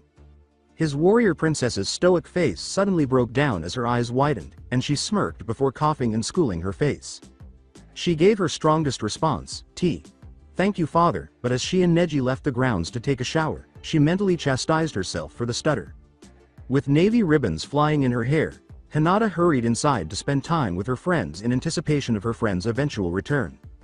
The Tower of Hokage, sitting quietly in his seat, the Hokage evaluated his newcomers. He was justified in doing so. 2 members of the Hyuga clan had nearly been abducted, and a quarter of the Uchiha clan had been discovered dead and poisoned when the last person from this village passed through. Fortunately, the kids were saved, and the kidnapper was mercilessly eliminated. This sparked an intense and forth debate until the Raikage himself visited Konoha. As more information became available, the present Reikage A arrived. The Kumo Nin appeared to have been a man who had existed during the Third Reikage regime and was still one of the Nin who wished to abduct members of the Hyuga clan for experimental purposes, rather than being a part of Kumo itself. Along with some of his own hired Nin, the man ambushed and killed the actual Kumo delegates, then infiltrated and captured the head children of the Hyuga clan, Neji and Hinata, respectively. They discovered Hinata at the valley and Neji at the border. It appeared that the man who had abducted her had been discovered dead in the middle. The most concerning of all was the discovery of a very strong seal on the poor Hyuga heiress's abdomen. Not even Jiraiya knew what it contained. The heiress was returned to her family after it was determined that she posed no threat to Konoha. Someone else was involved in this scheme because of the presence of such a powerful and unknown seal. Unfortunately, Sannin had his suspicions about what was inside the seal, but he was unable to gather the necessary information until Kushina returned, so the matter had to be put on hold until she arrived the following week. Although it was bittersweet, they were able to attribute the unexplained deaths of 25% of the Uchiha clan to the Kumo shinobi, who they claimed had contaminated the Uchiha clan house's water systems, thereby eliminating the numerous individuals who intended to attempt an uprising to seize Konoha. B. The current 8th Jinchuriki was standing next to A. He was just writing in his notepad. It seems that he was a rapper of some kind. He returned, however, because of the emotionless women standing at attention behind the two. Makoto Uchiha, the recently appointed temporary clan head, and Hisashi, the head of the Hyuga clan, were also present. Hisashi had just returned from observing his son and niece train. The Sannin, who were standing behind the Hokage, were also keeping a close eye on the Reikage and Jinchuriki. An entire Anbu squad was hiding in the shadows, waiting for any unexpected attack. Aside and finally spoke after a long silence and a fierce stare-down. As I have stated in my letter, the men who had attempted to kidnap the Hyuga clan head's son and niece, and further poisoned the Uchiha clan, was a missing nin for over 20 years. The bodies of my official delegates were found buried in a ditch not too far from Kumo. I personally do not see why my village is at fault. The room grew tense as he clenched his fist in an attempt to control his rage. Being the strongest but also the most reticent was the foundation of the Kumo nation. It truly irked him for something of this size to occur. With a final sigh, he opened his hand and went on. But while the man was out of my village, and we had yet to capture him, we are thankful to Konoha for taking care of our problem. As a thank you and sign of good faith, I am here to make a trade with you and if possible, strike an alliance and deal. Hiruzen's mouth would have dropped and the pipe in his hand would have fallen if he had been anyone else, but the shocked expressions on the faces of Hisashi, Makoto, Tsunade, and Jiraiya conveyed just how unexpected his announcement was. Two Kages made unwavering eye contact and remained silent for a very long time before Hiruzen spoke. I am all ears, Reikage. Sama, regardless of the outcome, I have made the decision to give the Uchiha clan more than 10 of our most forbidden techniques and 1 million yen as a small token of their tragic loss. I believe that this will help ease the pain of such a great loss, even though I know it won't bring back the lost souls my missing nin brought. I will also personally pay for the funeral services. Finally, as a sign of good faith, I will be giving to the village of Konoha to enter your ranks, a Kumo nin to serve as both the trading piece and the ambassador for Kumo. She is the Jinchuriki of the two-tailed cat, Yugito ni. Hiruzen dropped his pipe now, and he was very interested in that. In exchange, what do you want? Straightened her posture. Since you are the one who has captured my missing nin, I will pay you the price for his head and I want his body. The next item on my wish list might cause controversy, however, I see it as an additional indication of good faith. According to what I've been told, the Hyuga clan has two clans, main and branch. To be honest, I think it is cruel to enslave another member of your family and have them serve you at your whim. It's as though the branch clan members are no longer human beings of their own free will because they are being held captive by their own relatives. Hisashi, the leader of the branch clan, laughed, releasing the tension.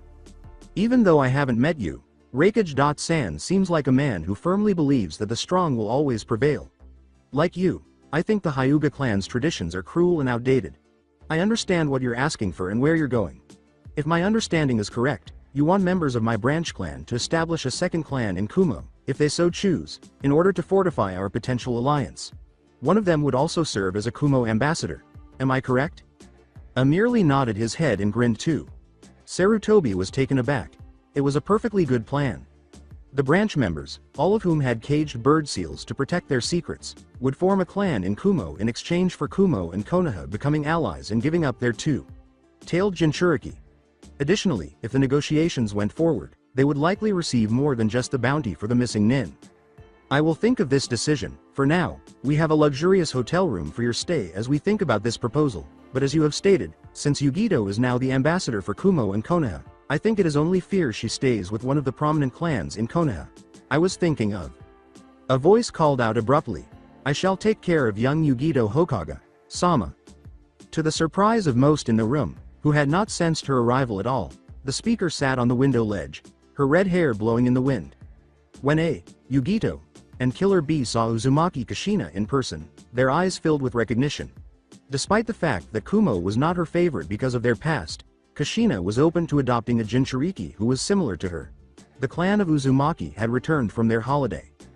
The fact that Kushina had returned to Konoha from her vacation caused Makoto to relax inwardly.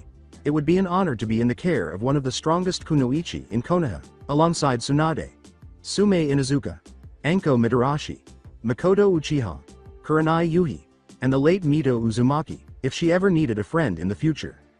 Then it is decided. Please enjoy your stay in Konoha, Hiruzen concluded. After a few hours, Senju compound, sitting quietly in the backyard, Naruto Uzumaki reflected on the current state of affairs. So, Hinata has an unknown seal on her, her personality shifting as a result. Most of Sasuke's clan has been wiped out in an accident that involved water being poisoned through a leak of their gas, making the clan move further into Konoha, in fact not too far from us now, and Makoto is the clan head as Fukagu was found dead apparently chasing after the delegates from Kumo, who were in fact missing nin, replied Naruto. Yes. That, and we will be having a new possible clan member staying in this house. As such, I want you to treat her with the utmost respect as she is older than you, said Kushina. Naruto was silent for a while before he spoke. Naruto said, understood, which caused Kushina to smile. Young Naruto had completely embraced the shinobi ways and given up his childish ways as a result of the training, which unknowingly followed the Uzumaki clan creed by teaching his own nindo to never give up and fight for what is right. Naruto said, can I go lay down now? I am tired, which caused Kushina to perspire. Kushina let Naruto walk to his room, which he hadn't been in for more than 3 months, and said, fine, go on brat. When Naruto finally arrived at his room, he immediately fell into bed, praying the room wasn't dusty. Naruto sat up and assumed an Indian position after a few minutes of enjoying the comfort of his bed again. He needed to take care of some business and collect his thoughts. After 2 hours, Naruto realized the visitor must have arrived when he heard a sound and heard Kushina calling for him. After changing into a maroon shirt and black slacks, Naruto left his room with his hair all over his face because he didn't want to tame it. According to his mother, he looked like a young Minato anyhow, so he liked it that way. Because of the rigorous training and nutritious diet he was required to follow, he had developed somewhat more. He was the height of an 8-year-old boy in good health. However, that was irrelevant. It was time to end this. Naruto chose to be a little ostentatious in order to flaunt his recently acquired skills as he made his way to the staircase. Naruto leapt down the stairs, flipped twice in midair, landed on his feet, flipped his hair up, and grinned. I'm here, Ka. Naruto's face flushed instantly as the Hokage, the Sannin, the Raikage of Kumo, his guards, and the Jinchuriki of the 8 Tails and 2 Tails, as well as Kushina, eyed him with a variety of amused, perplexed, and humorous expressions. It's good to have you here, Naruto. Let me introduce you to Yugito, who will be with us for the foreseeable future, as well as the Raikage and his brother Kurabi. As soon as Naruto saw Yugito, the room vanished because all he could see was her. She wore a purple blouse, black pants, and ninja shoes with a red belt around her waist, a kunai holster on her right thigh, purple fingerless gloves, white beads around her left hand, and a Kumo headband proudly placed on her forehead. She had long, straight blonde hair and dark eyes. Her expression was emotionless, but he could see that she was filled with wonder at who he was. Jiraiya smirked slowly at the look on Naruto's face as he went from shocked to emotionless, and then his eyes and entire posture changed as he got up. Suddenly, he transformed into a true shinobi, poised to move like a well-coiled spring and gracefully as he crossed the enormous dining room in what seemed like 3 steps to where Yugito was standing. Naruto leaned down on one knee and took up her right hand, kissing it briefly, causing her to raise an eyebrow in surprise. It is a pleasure to meet you, Yugito-chan. I hope we can become great friends in the near future and I will be your guide for Konoha and hopefully more. Call me Naruto, the boy said smoothly. If you could hear it, a genjutsu was created as Naruto's tunnel vision eyes gazed deeply into Yugito's inquisitive eyes while a smooth jazz soundtrack played in the background. Kurabi grinned slowly. The boy was good, respectful, and able to reassure others. He also knew how to make an entrance, with no wasted movement in his jump or landing. The boy's brazen and typical love-stricken behavior infuriated Tsunade and Kushina. The Kages merely laughed at what they saw and said nothing. Not everyone seemed to find it funny, but Yugito blushed slightly in embarrassment and just nodded as words escaped her. Did this brat realize how much older she was? Kushina snarled and seized Naruto's ear, causing the blonde to yell as his mother slammed her forehead against his. "You brat, I didn't mean to entice her when I said to make her feel welcome." The compound's residents started to perspire as she snarled at him. Naruto pushed back in frustration, shook his head, and glared back at his mother. "I'm just being kind and accommodating, Dadbeo, but this is different. Be respectful before I beat the living daylights out of you, Databane. You're 8 years old, and she's older than you. She's a respected Junin." To demonstrate her seriousness, Kushina balled her fists and growled back. "Bring it on, you old lady, I'll beat you to a pulp and embarrass you in front of Kumo," Naruto snarled back. Yes, a voice said, clearing their throat. Hot-headed Uzumaki turned to see everyone staring at them with different expressions on their faces, and Kushina smoothed out her shirt, cleared her throat, and dropped Naruto onto his butt before laughing and pretending nothing had happened. Unaware that she was reflected in her son, she laughed and scratched the back of her head in embarrassment and nervousness, saying, just having some fun, usual mother-son banter, nothing serious." Naruto said, "Heh, yeah, it's always lively in the Senju Uzumaki house," as he stood up and gave his mother a side hug, which made everyone's perspiration drop even more. In the Uzumaki household, it was just another day. Getting up. Two things were immediately subtracted by Naruto. It was the real academy's first day. It had been 3 months since he last saw any of his former classmates. Naruto got up and went to the restroom to get ready for his first day at the new curriculum in Konoha, just picturing how exciting and terrifying it would be. After a half hour, Naruto emerged from his bathroom with a messenger bag full of the books and supplies he would require. He was dressed in basic civilian clothes, including tan cargo shorts, a navy blue shirt, an Uzumaki spiral on the front, and blue standard ninja shoes.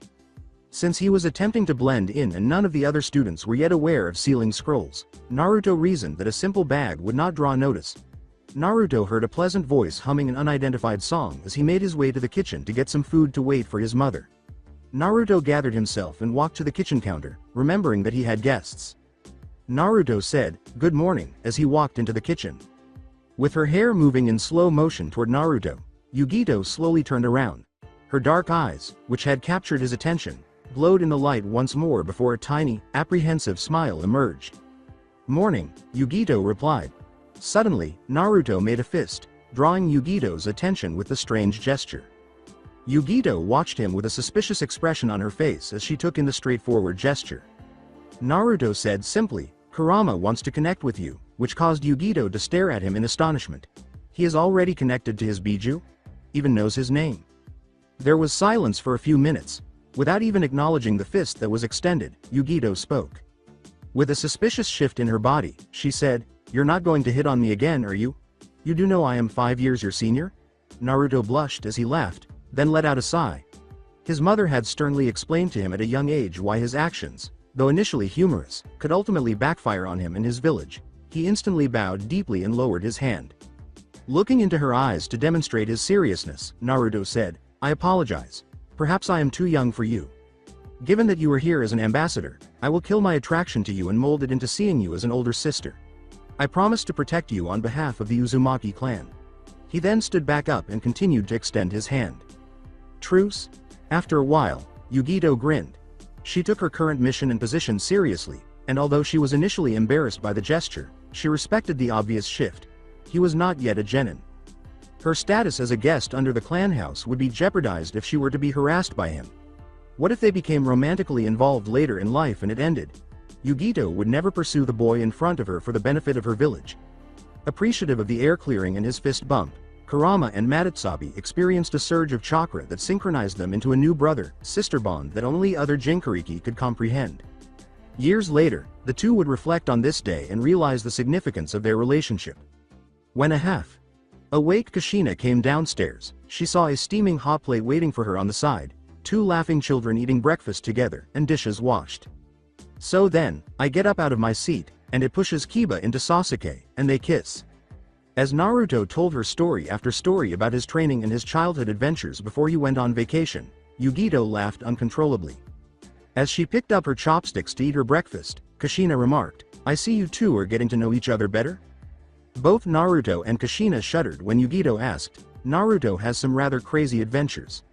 Is it true that he used to wear an orange jumpsuit when he was 5 for a whole year and wouldn't change from it?" As Naruto said, "Yeah, let's not talk about that, I was still young and obsessed with orange. Now, I accept my addiction to ramen." His eyes widened and his pupils grew the size of a ramen bowl. Kushina shook her head after unsuccessfully trying to focus him by snapping her fingers in front of his eyes. "I'm going to take Yugito to the tower, and then I'll take you to the first day of school. Ironically, it's my first day back as a ninja, so it looks like we'll all have a first day. That's the plan, you two." Naruto gave a nod of agreement. "Sounds like a plan." Yugito merely gave a nod of agreement, then watched in awe as the Uzumaki pair leapt from their seats, pumped their left fist out, and grabbed the other's wrist. "All right. Come on. Databane. Yes. My first day of actual school at last. I will blend right in, Datbeo." Yugito perspired. There is no doubt that they are mother and son.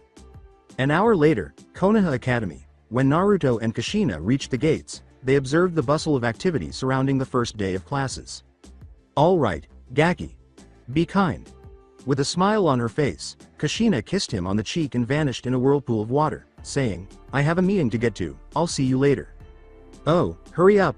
Naruto screamed as everyone stared at him and perspired. Seeing that he was making a big deal, the blonde went inside and took out his paper with his first classroom schedule. He found a seat next to his friend Sasuke, who sat down and bumped his fist. "Yo," said Naruto. "Yo," said Sasuke. Both of them stayed silent as they observed the new students and clans that arrived, recognizing both familiar and unfamiliar faces. However, many people stopped talking when that midnight hare appeared. Hinata Hyuga walked into the room with eyes and a sense of tension building. She didn't want sympathy, she just wanted to be treated like a kunoichi in training. Without a doubt, many children had heard about her sad circumstances, which made her stoic face even more emotionless and her hands ball up into fists at the thought. "Hinata-chan." She looked up quickly to see the waving hands of a boisterous Naruto and an embarrassed Uchiha, shifting attention away from her and onto him and his loud persona. A voice yelled out, dispelling all of her thoughts and whispered. She walked to the open seat to his right, schooled her features but heard her heart pounding more quickly, then took it and let a tiny smile come on for once. Then she said simply, "Naruto-kun." She became aware that she was no longer impacted by the whispers while she was with him. Maeda Guy, the second period teacher, came in to start the taijutsu lesson. The closet door actually led to an underground training field with a waterfall, a dojo floor, and mats for the students to sit on, giving the impression that the entire school had been redone. The upperclassmen were also seated and prepared to go, so it wasn't just the freshmen who were there. "Yosh, my young pupils, in addition to competing in our own sparring tournament, we will be watching the upperclassmen's matches today. To ensure equity, the winner of the upperclassmen will spar with the 2 winners of this class, a boy and a girl representative. We'll work harder if we win, and if you lose, we'll work harder until you can defeat the upperclassmen by the end of the year. If you can't, I'll climb the Hokage monument on my hands, and if I can't, I'll..." "I think they get the picture." Guy.san, Shizune, the spar's on. Scene Medic admitted. "So, let us set up a bracket, and get this thing going, so for now, you guys sit back, relax and enjoy the show." After an hour, Naruto winced as Neji, the newest main branch clan prodigy, sent another upperclassman crashing to the ground with a palm strike. Since he had not changed his starting position, the boy was just as arrogant as he had been told by Jiraiya. 4 fighters ago, that is. The boy would probably win the whole thing, it goes without saying. "Alright, let's start some more young first-year sparring. Uzumaki Naruto vs Uchiha Sasuke is the final matchup." Kiba was decent, but he struggled to fight a training dummy strapped with electric explosives that would shock you paralyze if you did not hit the vital parts. Thanks to Itachi, he was in a coma for a week after the incident, but he learned his lesson. Sasuke sighed and grinned. Finally, a challenge to get his blood flowing. Sasuke assumed a basic stance, with his left hand extended and palms facing down, and his right hand in front of him with his fist out. Naruto just covered both sides of his face, knuckles up and under his nose like a peak. Boo, after performing a seal of solidarity, a special one between Senju and Uchiha, a handshake, and a fist bump before a high five. Sasuke was prepared for anything. With a roundhouse kick with his right leg, Naruto caught Sasuke in the left ribs, causing him to bend forward in agony, only to be choked and lifted, slammed into the ground, and kicked in the ribs 3 times before Sasuke grabbed the leg a 4th time, twisted it quickly, and brought Naruto down on the floor in agony. Sasuke smashed his fist into Naruto's face 5 times with brutal speed, then choked him with both hands, even as Naruto started pushing his face with his palms to get Sasuke off him. Guy was aware that they were both holding back and settling for Western-style fighting, also known as wrestling, because they were reluctant to move naturally in response to the other's aggression, as evidenced by the muscles tightening with each movement. They were undoubtedly trying their hardest to hold onto their true styles, but the control was amazing, especially for such a young age. When Sasuke retreated from seeing the stars, Naruto grabbed his right arm and threw the Uchiha onto his back before straddling over him and launching a flurry of blows at him. Sasuke put his arms over his head to protect himself from the weight of the blows and repeated swings, preventing him from losing consciousness. Then, without warning, Naruto jerked up and slammed a powerful straight fist into his face, sending him flying into the air and crashing to the opposite side of the dojo. Everyone halted their conversation and sparring to watch the epic battle, and Naruto and Sasuke stumbled to their feet before flashing a savage smile. Is Naruto finished warming up? In order to demonstrate his Muay Thai style, Sasuke got into a different stance, shifted his left leg forward, bent his knees, and put his hands up, fists tight and next to each other, closed in, with his elbows touching his sides and his feet bouncing lightly. He then jabbed and hooked with his fist. Naruto just grinned and returned to his peak, boo position. Yep, the Tower of Hokage. Before leaving on a mission, Kushina and Itachi gazed at the ball the Hokage was holding as he stood up and threw it into the window, where it melted and spread out to reveal a full screenshot of the academy fights, including the spar between Naruto and Sasuke. The Hokage said, "You might want to watch this, as it will give you all an idea of who you would want to work on in a few years." Apparently, word got out because when he turned back to see Kakashi, Asuma, Anko, Kurenai, the Sannin, and the many Junin in the room, who were all there to watch the battle, he laughed and turned to watch the fight. Jiraiya put a 50 yen in Orochimaru's hand and looked straight ahead. Orochimaru grinned and said, 50 on Naruto, while Shushi nodded his head and added, 100 on Sasuke. Tsunade grinned and followed 200, draw. Academy Dojo. Naruto and Sasuke started swinging their fists foot to foot, jabbing, uppercutting, hooking, crossing, and straight punching, just shifting their hips to avoid or increase the force of the blows. For 5 minutes, the two bare knuckled up, even taking blows back before staggered a little, bleeding all over, before making a circle with their feet, encircling each other, and starting to fight inside that circle. The opportunity presented itself when Sasuke caught Naruto in the ribs and capitalized with a jab to the face twice and a follow-up haymaker to the jaw, causing Naruto to spin. Naruto dodged a straight before countering with a massive uppercut with his right fist, which Sasuke avoided as he felt the wind blow his hair back. But not before delivering a forceful left cross to Sasuke's jaw, sending him flying, causing them to simultaneously crash to the ground and fly out of the circle. Draw. Guy raised both hands in the air and yelled. After repositioning his jaw and shaking the cobwebs from his head, Naruto stood up, stretched, and took off his shirt. His bruises and scars were starting to heal, and he walked to the wall to sit down, with Sasuke following suit after Shizune had somewhat healed him. You were aware that you had the ability to block that blow, correct? As he returned to his friend, Naruto muttered, yeah, but my mother advised me not to release too much power just yet. Sasuke replied in a whisper, just enough. Naruto said, my mom said the same thing. I don't think we listened. You're right. As the two sat down and sighed, Sasuke responded, such is life. After a while, a massive shadow passed over the two, and Sasuke looked up and paled because every girl in the class was staring at him and Naruto with hearts in their eyes. One girl whispered, so strong, but Naruto was preoccupied by the image of a very familiar person hiding and fleeing from a group of peers who were laughing. All right, Sasuke. Normally, I would take the brunt of this, but I have other things to do. I wish you luck in your future pursuits. Sasuke's perspiration fell as he said, "Godspeed my brother," and inexplicably replaced himself with another girl who was staring at him and drooling. "Hello?" The girls tried to give him a death hug while squealing and jumping at him. The teacher was trying to pull the girls away from the Uchiha clan member, and Naruto just whistled while Sasuke yelled threats at him. Naruto stopped in front of a girl who was sobbing to herself by a tree, leaned down, and just stared at her. "Go away," the girl said, and Naruto shook his head, but the girl probably couldn't see it because her arms were covering her face. "Is that how you greet an old friend now?" Naruto asked. The girl looked up at him and glared at him with her brown eyes before looking at him shocked. Naruto?" Before taking her hand, the boy grinned. "Let's get out of here, beyond the playground." Naruto grinned at the laughing girl as he pushed her back and forth on a swing set. "How are you doing?" Knowing that this would lift her spirits, he said as he steadily pushed her higher and higher. "I terribly lost my battle." The girl, dressed in green pants, blue ninja shoes, and a pink Chinese designed GI, said, "I couldn't use any of the weapons I had. They said it was just taijutsu, and I haven't been as good as I should be when it comes to taijutsu." Her hair was tied in two buns, giving her the appearance of a panda bear. "Since the day I met you, Tenten, you have been using those weapons. I would think that you would be able to use your hands, which are weapons, in the same way that you could with your kunai. What actually happened?" After a long period of silence during which the only sound was the creaking of the swings, the newly named Tenten sighed. "I was fighting Neji." With a nod of comprehension, Naruto acknowledged that the boy was good and would grant him that, but he had some weaknesses that could be used against him. "What hurt was not the loss," Tenten said. "What he said after that made me so mad," as she tightened her hold on the chains until her hands turned red.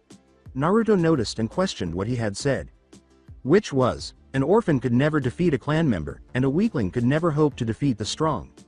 Naruto seized the swing and planted a kiss on Tenten's teeth, causing him to jerk. "You tell the jerk this. Our fourth Hokage, Minato Namikaze, was the greatest warrior that ever lived. He was an orphan. Jiraiya, as far as I know, the Toad Sannin does not have a last name, nor any family. Same applies to Orochimaru. Anko Mitarashi, apprentice to Orochimaru. Orphan. So don't let him get to you," calmly replied Naruto. Tenten gazed at Naruto with wide eyes. Her closest companion. He was entirely correct. Sometimes the greatest kunoichi and shinobi had little or no family. That made her feel so much better. After nodding and grinning, she flipped off the swing, and Naruto started pushing again. Tenten landed on her toes and met his eyes directly, and Naruto was pleased to see the fire rekindle. Blonde sighed in shame. "I understand. Thank you Naru-kun," she said. Naruto grinned and said, "And never use that nickname in public." Tenten teased, "And what if I do, little whittle Naru-kun?" There was a sparkle in Naruto's eyes. The fact that Naruto was the third member of his clan to carry the Kyuubi didn't help Uzumaki's natural tendency toward mischief. He was therefore skilled at getting the last laugh through games and teasing. He said in a sing-song voice, "Panda-chan." Tenten turned pale as she recalled the encounter with the 6-year-old and the humiliation she had experienced when Naruto called her that in front of her idol, of all people. To Tenten's eternal embarrassment and Naruto's eternal delight, Tsunade gave her that nickname going forward. Tenten quickly covered her eyes in shame and said, I'll be good. I'm sorry." Naruto grinned brightly. "I'm glad we can have this conversation. Let's return to class now, before the teachers suspect we left," and Tenten slapped his arm playfully while blushing, and Naruto wiggled his eyebrows suggestively. "You pervert." After school, whistling a song on his way to the gates, Naruto abruptly stopped when he saw a smiling Kushina standing next to a Yugito with her arms crossed and a regretful expression on her face as she gazed at him. Sasuke whispered, "Revenge is sweat Dobi," as he passed him, Itachi grinning with laughter at the friendly rivalry. Naruto wanted to say something rather crude, but his mother's smile dispelled his thoughts. Gulping inward and bracing himself for what was to come, Naruto approached the two women in his life. "Hey everyone. My lovely mother and Yugito. Oni-san," Naruto said shakily, his smile feeble. "Hi," Yugito whispered, having been so impressed by the exhibition bout she had seen in the Hokage's office, and while she was waiting for a mission, she had also met Sasuke's older brother Itachi and his best friend Shisui, who was, in her opinion, rather cute. Not that she would tell anyone. As Kushina simply gazed at her son, her smile turned almost shark-like, giving the impression that she was pleased and proud of her son's accomplishment on his first day back from school. Naruto felt the Shinigami's soul snatching at his soul, slowly consuming him with each step he took toward his mother. Well, Sonny, once we get home, we'll need to have a pleasant little self-control training session. But that can wait. Let's show Yugi. Chan here this great big village, shall we? Kushina said as she turned around and left, organizing the various ways to teach Naruto self-control. Naruto let his perspiration run down his face before closing his eyes and accepting his fate. He whispered lowly as he walked beside his recently adopted older sister. The boy said, "If I die, Yugito, don't forget about me in the afterlife," as raindrops messed up his hair and a dark cloud hung over his head. Yugito said slowly, "Suor," and then he walked more quickly to catch up to Kushina, leaving poor Uzumaki to mope pitifully. Senju, Uzumaki clan house backyard, Saturday of next week. While Kushina and Yugito sat in a hot tub watching the spar with Tsunade, Naruto lay exhausted and covered in dirt on the field. Tsunade, who was as fresh as a daisy, threw Naruto all over the field because he couldn't get within an inch of her without getting hit by stones, dirt balls, or her finger. "Now, why do you think you haven't touched me yet, aside from the fact that hundreds of weights are keeping you down and preventing you from using your brain?" Tsunade said from her position on the field, and Naruto tried to come up with some explanations.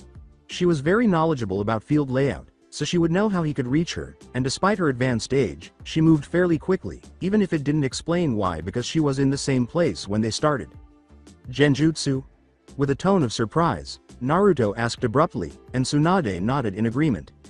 "A very subtle form of genjutsu that alters your perception as soon as you are within inches of me in this situation.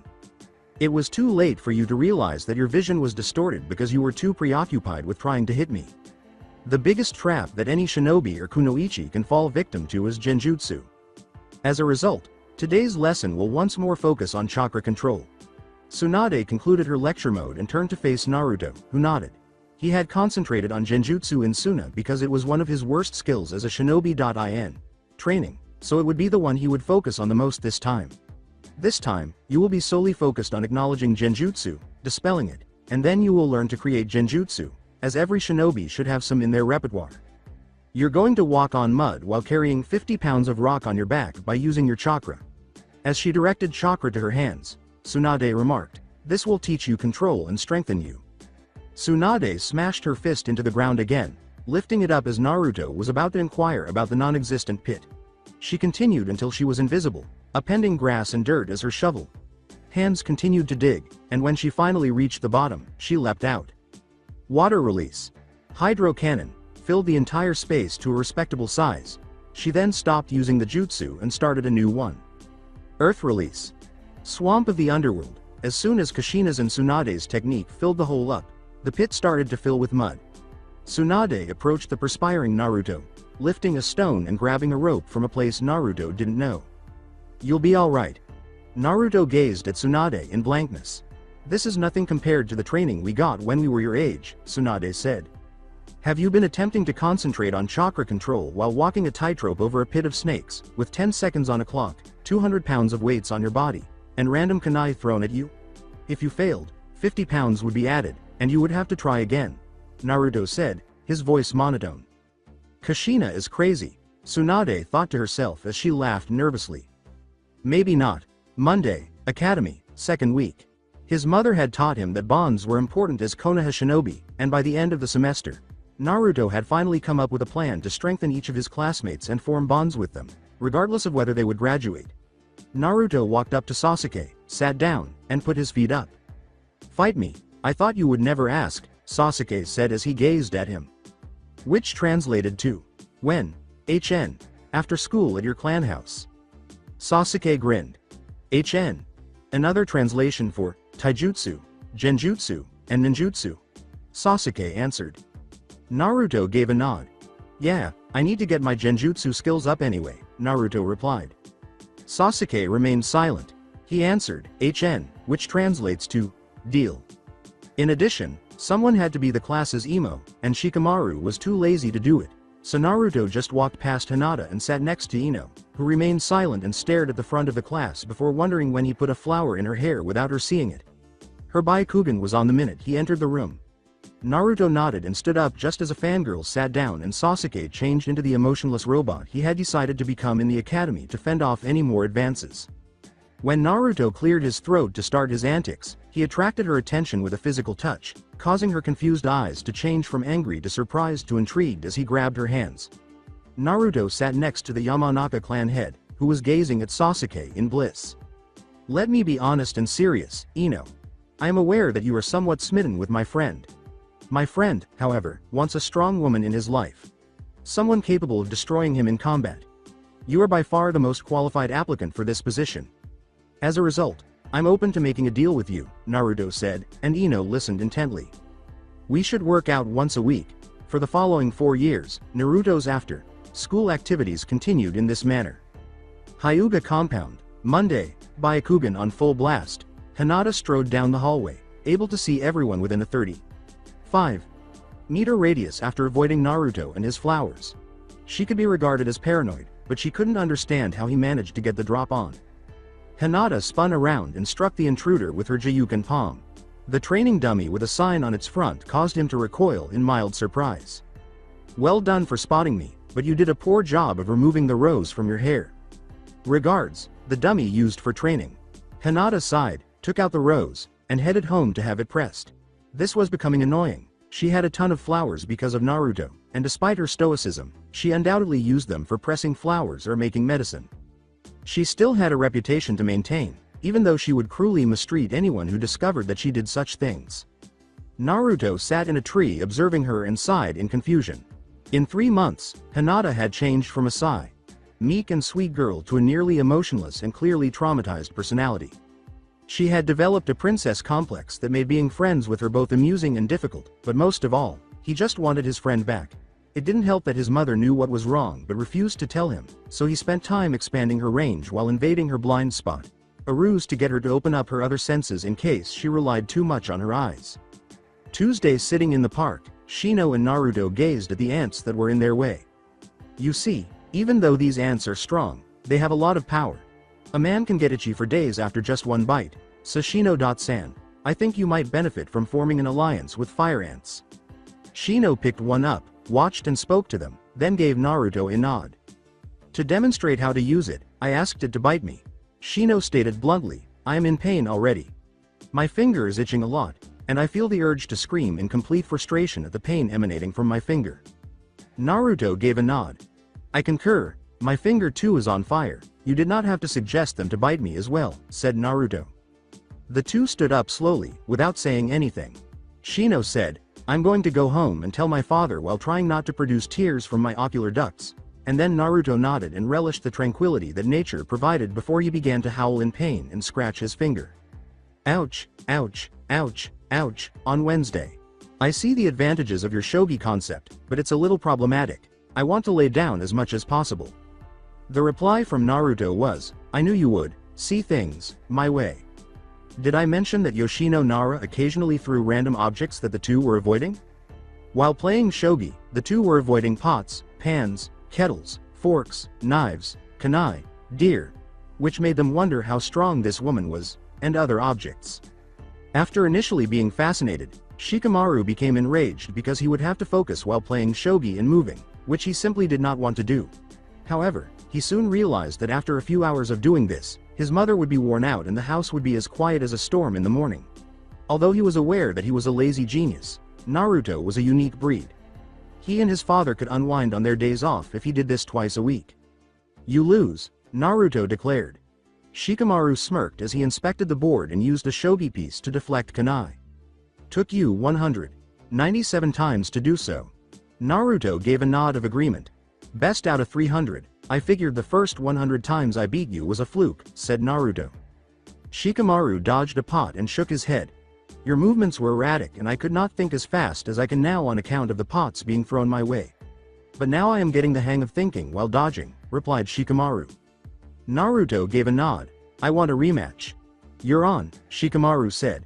The flinging of objects at them abruptly stopped, and the two turned, only to perspire when Yoshino made a clone who followed them into the field while she sat down and waited. Yoshino said plainly, what? Someone has to pick up the pots when I am done with them. On Thursday, again, Naruto said.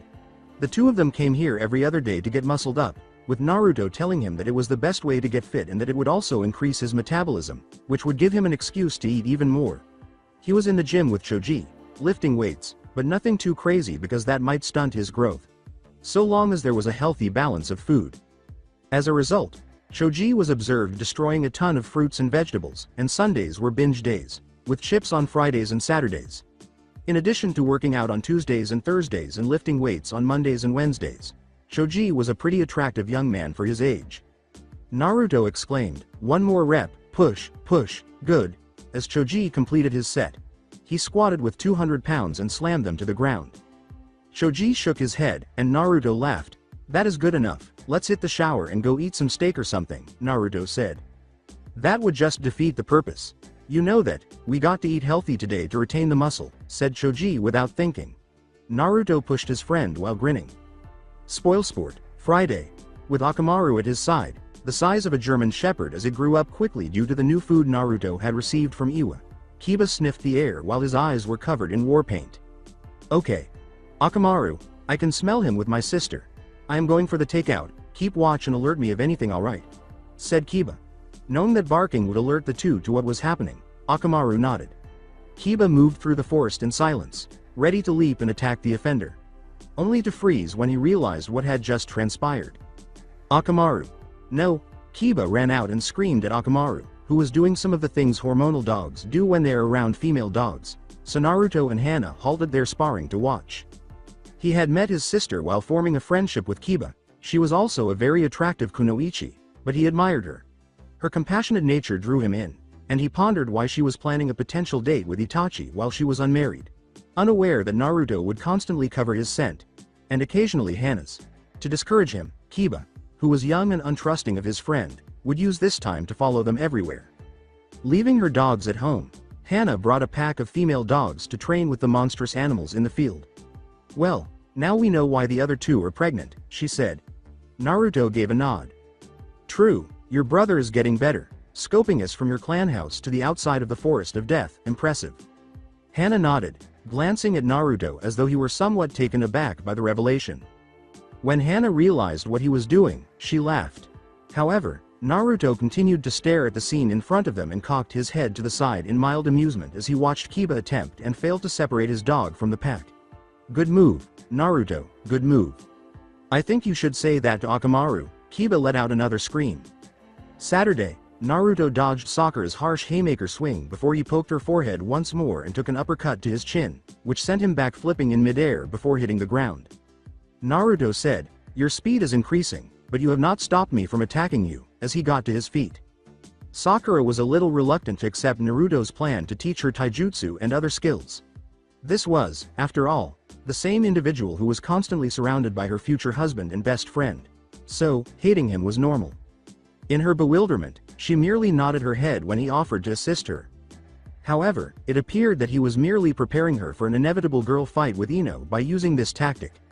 When she mentioned it, Ino chuckled and questioned whether she truly wanted to avoid getting better if she trained with Naruto twice a week. Before long, she stopped talking and accepted the training.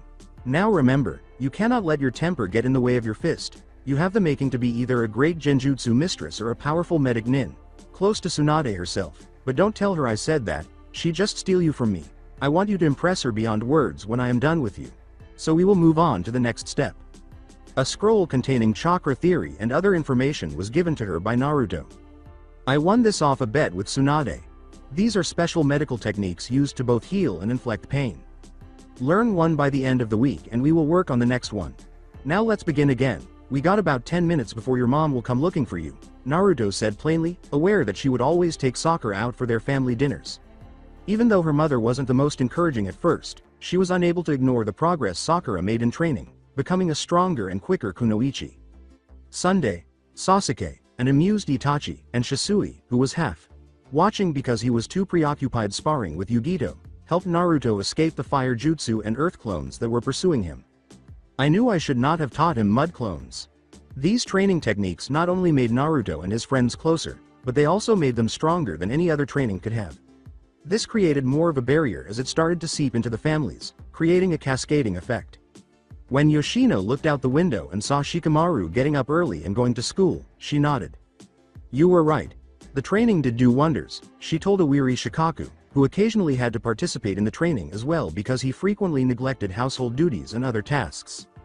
He muttered to himself, "Troublesome. The kid is making me look bad." The new insect in his clan forest caused Shibi to nod. A formidable addition, these mods, powerful and impressive in their execution. Usage is highly successful, taking a bit of clothing and tracking that person down with it. Naruto is truly a big help to the clan. Shino gave a nod. "I concur," as his son lifted him up and started bench pressing him. Shuza laughed. "That's my boy, strong and powerful. Naruto has been a good help to your skill. Treat him to some food from your mother someday." Yes 2.San, 15, 16. Shutting her eyes, Hinata listened. She heard the rustle of trees. The wind was blowing through the shirts that were hung up to dry, and the water was from the lake surrounding her. She heard her clanmates walking, heard people talking about pointless optics, and then she heard what she had been searching for. She opened her eyes, threw a senbon into the air, and a few seconds later it struck the apple, the target, through the dartboard outside the clan house, down the pathway of her compound, half a mile away, and on top of the Uzumaki clan house, where a training dummy was sitting in front of the board, blindfolded. In fact, Hiyoshi's eyes widened, and Neji grinned with delight at the accomplishment. "Impressive. It seems this Naruto character has been a thorn in your side for a reason." With a simple nod, Hinata looked straight into Naruto's eyes and smiled slightly before focusing on her features and heartbeat. Years later, graduation day at the academy. The time had arrived. Finally, the graduation day had come. According to some civilians and other clan members, the test would not be as difficult or wild. It was all because of Naruto's contribution. They had so far completed tests that were more mental than physical. Their examiner, Morino Ibiki, unnerved the majority of them more than anyone else from the moment they walked in. They were informed that they would lose points for cheating on his test, which consisted of questions that only a cage would be able to answer. But they would be expelled if they were discovered. That sounded strange right away because many people knew that cheating wouldn't really make them fail. Numerous people cheated in their own small, cunning ways. One of the genin who had been in their class for more than 4 years turned out to be anything but genin. Sai was a child who could have been used as a cheater because she was already a junin. They all had to find a scroll in the middle of the Forest of Death within 6 hours for the second test, which was a tracking exam. Following that, a massive competition was held to determine the year's top taijutsu, genjutsu, and ninjutsu user. However, they had to battle the junins and chunins. As a result, Guy, Shizune, who was available as a nurse, Asuma, Kakashi, Kurenai, and Itachi Uchiha were available for their respective specialties. You had to deal with everything at the end of the day, but they had the option of selecting which field to focus on first. However, they were present for other reasons as well. Sakura, Ino, and, somewhat unexpectedly, Shino and Shikamaru chose Genjutsu, while Naruto and Sasuke chose Ninjutsu. Choji, Hinata, and Kiba initially targeted Taijutsu. The rankings were attained following a protracted testing process in which Kurenai and Itachi in Genjutsu, Kakashi in Ninjutsu, and Guy and Asuma in Taijutsu mercilessly defeated all genin hopefuls. Top Taijutsu 1. Sasuke Uchiha 2. Hinata Hyuga 3. Naruto Uzumaki 4. Kiba Inuzuka 5. Choji Akamichi. Top Ninjutsu 1. Naruto Uzumaki 2. Sasuke Uchiha 3. Kiba Inuzuka 4. Hinata Hyuga 5. Shikamaru Nara. Top Genjutsu 1. Sakura Haruno 2. Sasuke Uchiha 3. Shino Aburame 4. Shikamaru Nara 5. Ino Yamanaka. Naruto gazed blankly at the list for a long moment. Long before turning to face Hinata, who was talking to Neji, and approaching her head. On. You held back, it was a declaration. Hinata gave a nod. Did you believe that you were the only person with formidable ninjutsu and taijutsu skills? As you have? Or have you failed to notice that I have never lost a taijutsu match to any of the boys or girls in the class? Neji walked over and interrupted the conversation. He had already graduated and was there to pick up his cousin, so he was too preoccupied to notice the twitch in Naruto's right hand, which grew deeper and more frantic with each step he took. When he was within range, Hinata backed off courteously. Neji spoke, assuming it was to join the discussion. It is moreover the fact that the Hyuga is simply, the fist that emerged in Neji's stomach interrupted him. Then a furious Naruto grabbed him roughly by the collar and slammed him against the wall. I heard you were on a team with Tenten and you have been degrading and putting her and Lee down with your words, said Naruto with simplicity. Finally, it was time to humble Neji by putting him on the ground, don't hold back. What does it mean to you? That they would be beneath me and refuse to let go of me is fate. With a snarl in place and Byakugan activated, Neji uttered, I won't ask again. Naruto did not leave his space, but he did let him go. Come see me on the practice field. Naruto said plainly, let me show you what I think about your fate. When? Neji coughed up blood and asked. His blow was incredibly strong. He had no idea why no one had the audacity to hit him. After turning around, Naruto started to move in the direction of the school's grounds. Now, as the main branch member got up off the ground and assumed his clan stance, Naruto's heel dropped, narrowly missing Neji. After running at him like a bull, Naruto launched a left jab, which was avoided, but it still left Neji perplexed as his left foot was stepped on, leaving him vulnerable to a right hook to the face. He staggered back, avoiding the roundhouse kick but not the side of the head follow up. While Naruto continued to attack Neji by feinting and delivering unexpected blows, Neji appeared to start to pick up on the moves as Naruto struck out with his left hand. As Naruto overextended, Neji ducked to the right, positioning his shoulders squarely in front of Naruto's chest. Then, he jabbed his left hand outstretched, temporarily paralyzing it, and then he struck his chest with his left Juyuken palm, causing Naruto to spit up blood and stagger back. As he wiped the blood from his face, Neji declared confidently, your erratic style is impressive but now utterly useless now that I have figured out your entire style. Naruto remained silent. He just started to move, stretched, and then danced in a strange way with his hands going up and down and his legs moving back and forth. Without a word, Naruto launched himself at Neji like a monkey, jumping in the air and slapping his fist to the ground. When Neji tried to strike him with his palm, he was shocked when Naruto grabbed his arm, whirled around, and threw him to the ground, landing on his suit and the balls of his feet. Naruto then struck him with his right claw, tearing his Hyuga clothing, and then he retreated from Neji before cartwheeling and kicking Neji in the face with both of his shoes as he was standing up. Then, with his hands on the ground, Naruto performed a front flip, forcing the slowly rising Neji to eat dirt as his feet struck the back of his head. In order to witness this epic throwdown, many of the students, teachers, and parents left the school at this point. However, no one wanted to stop it, but they were prepared to step in if it had been simmering for some time. With his arms crossed, Sasuke remarked, well, it looks like he challenged Neji to a fight. It's about time. Wait, so Neji and Naruto never liked each other? Kiba was asked. As he watched Naruto dodge Neji's blows and attack, Sasuke nodded.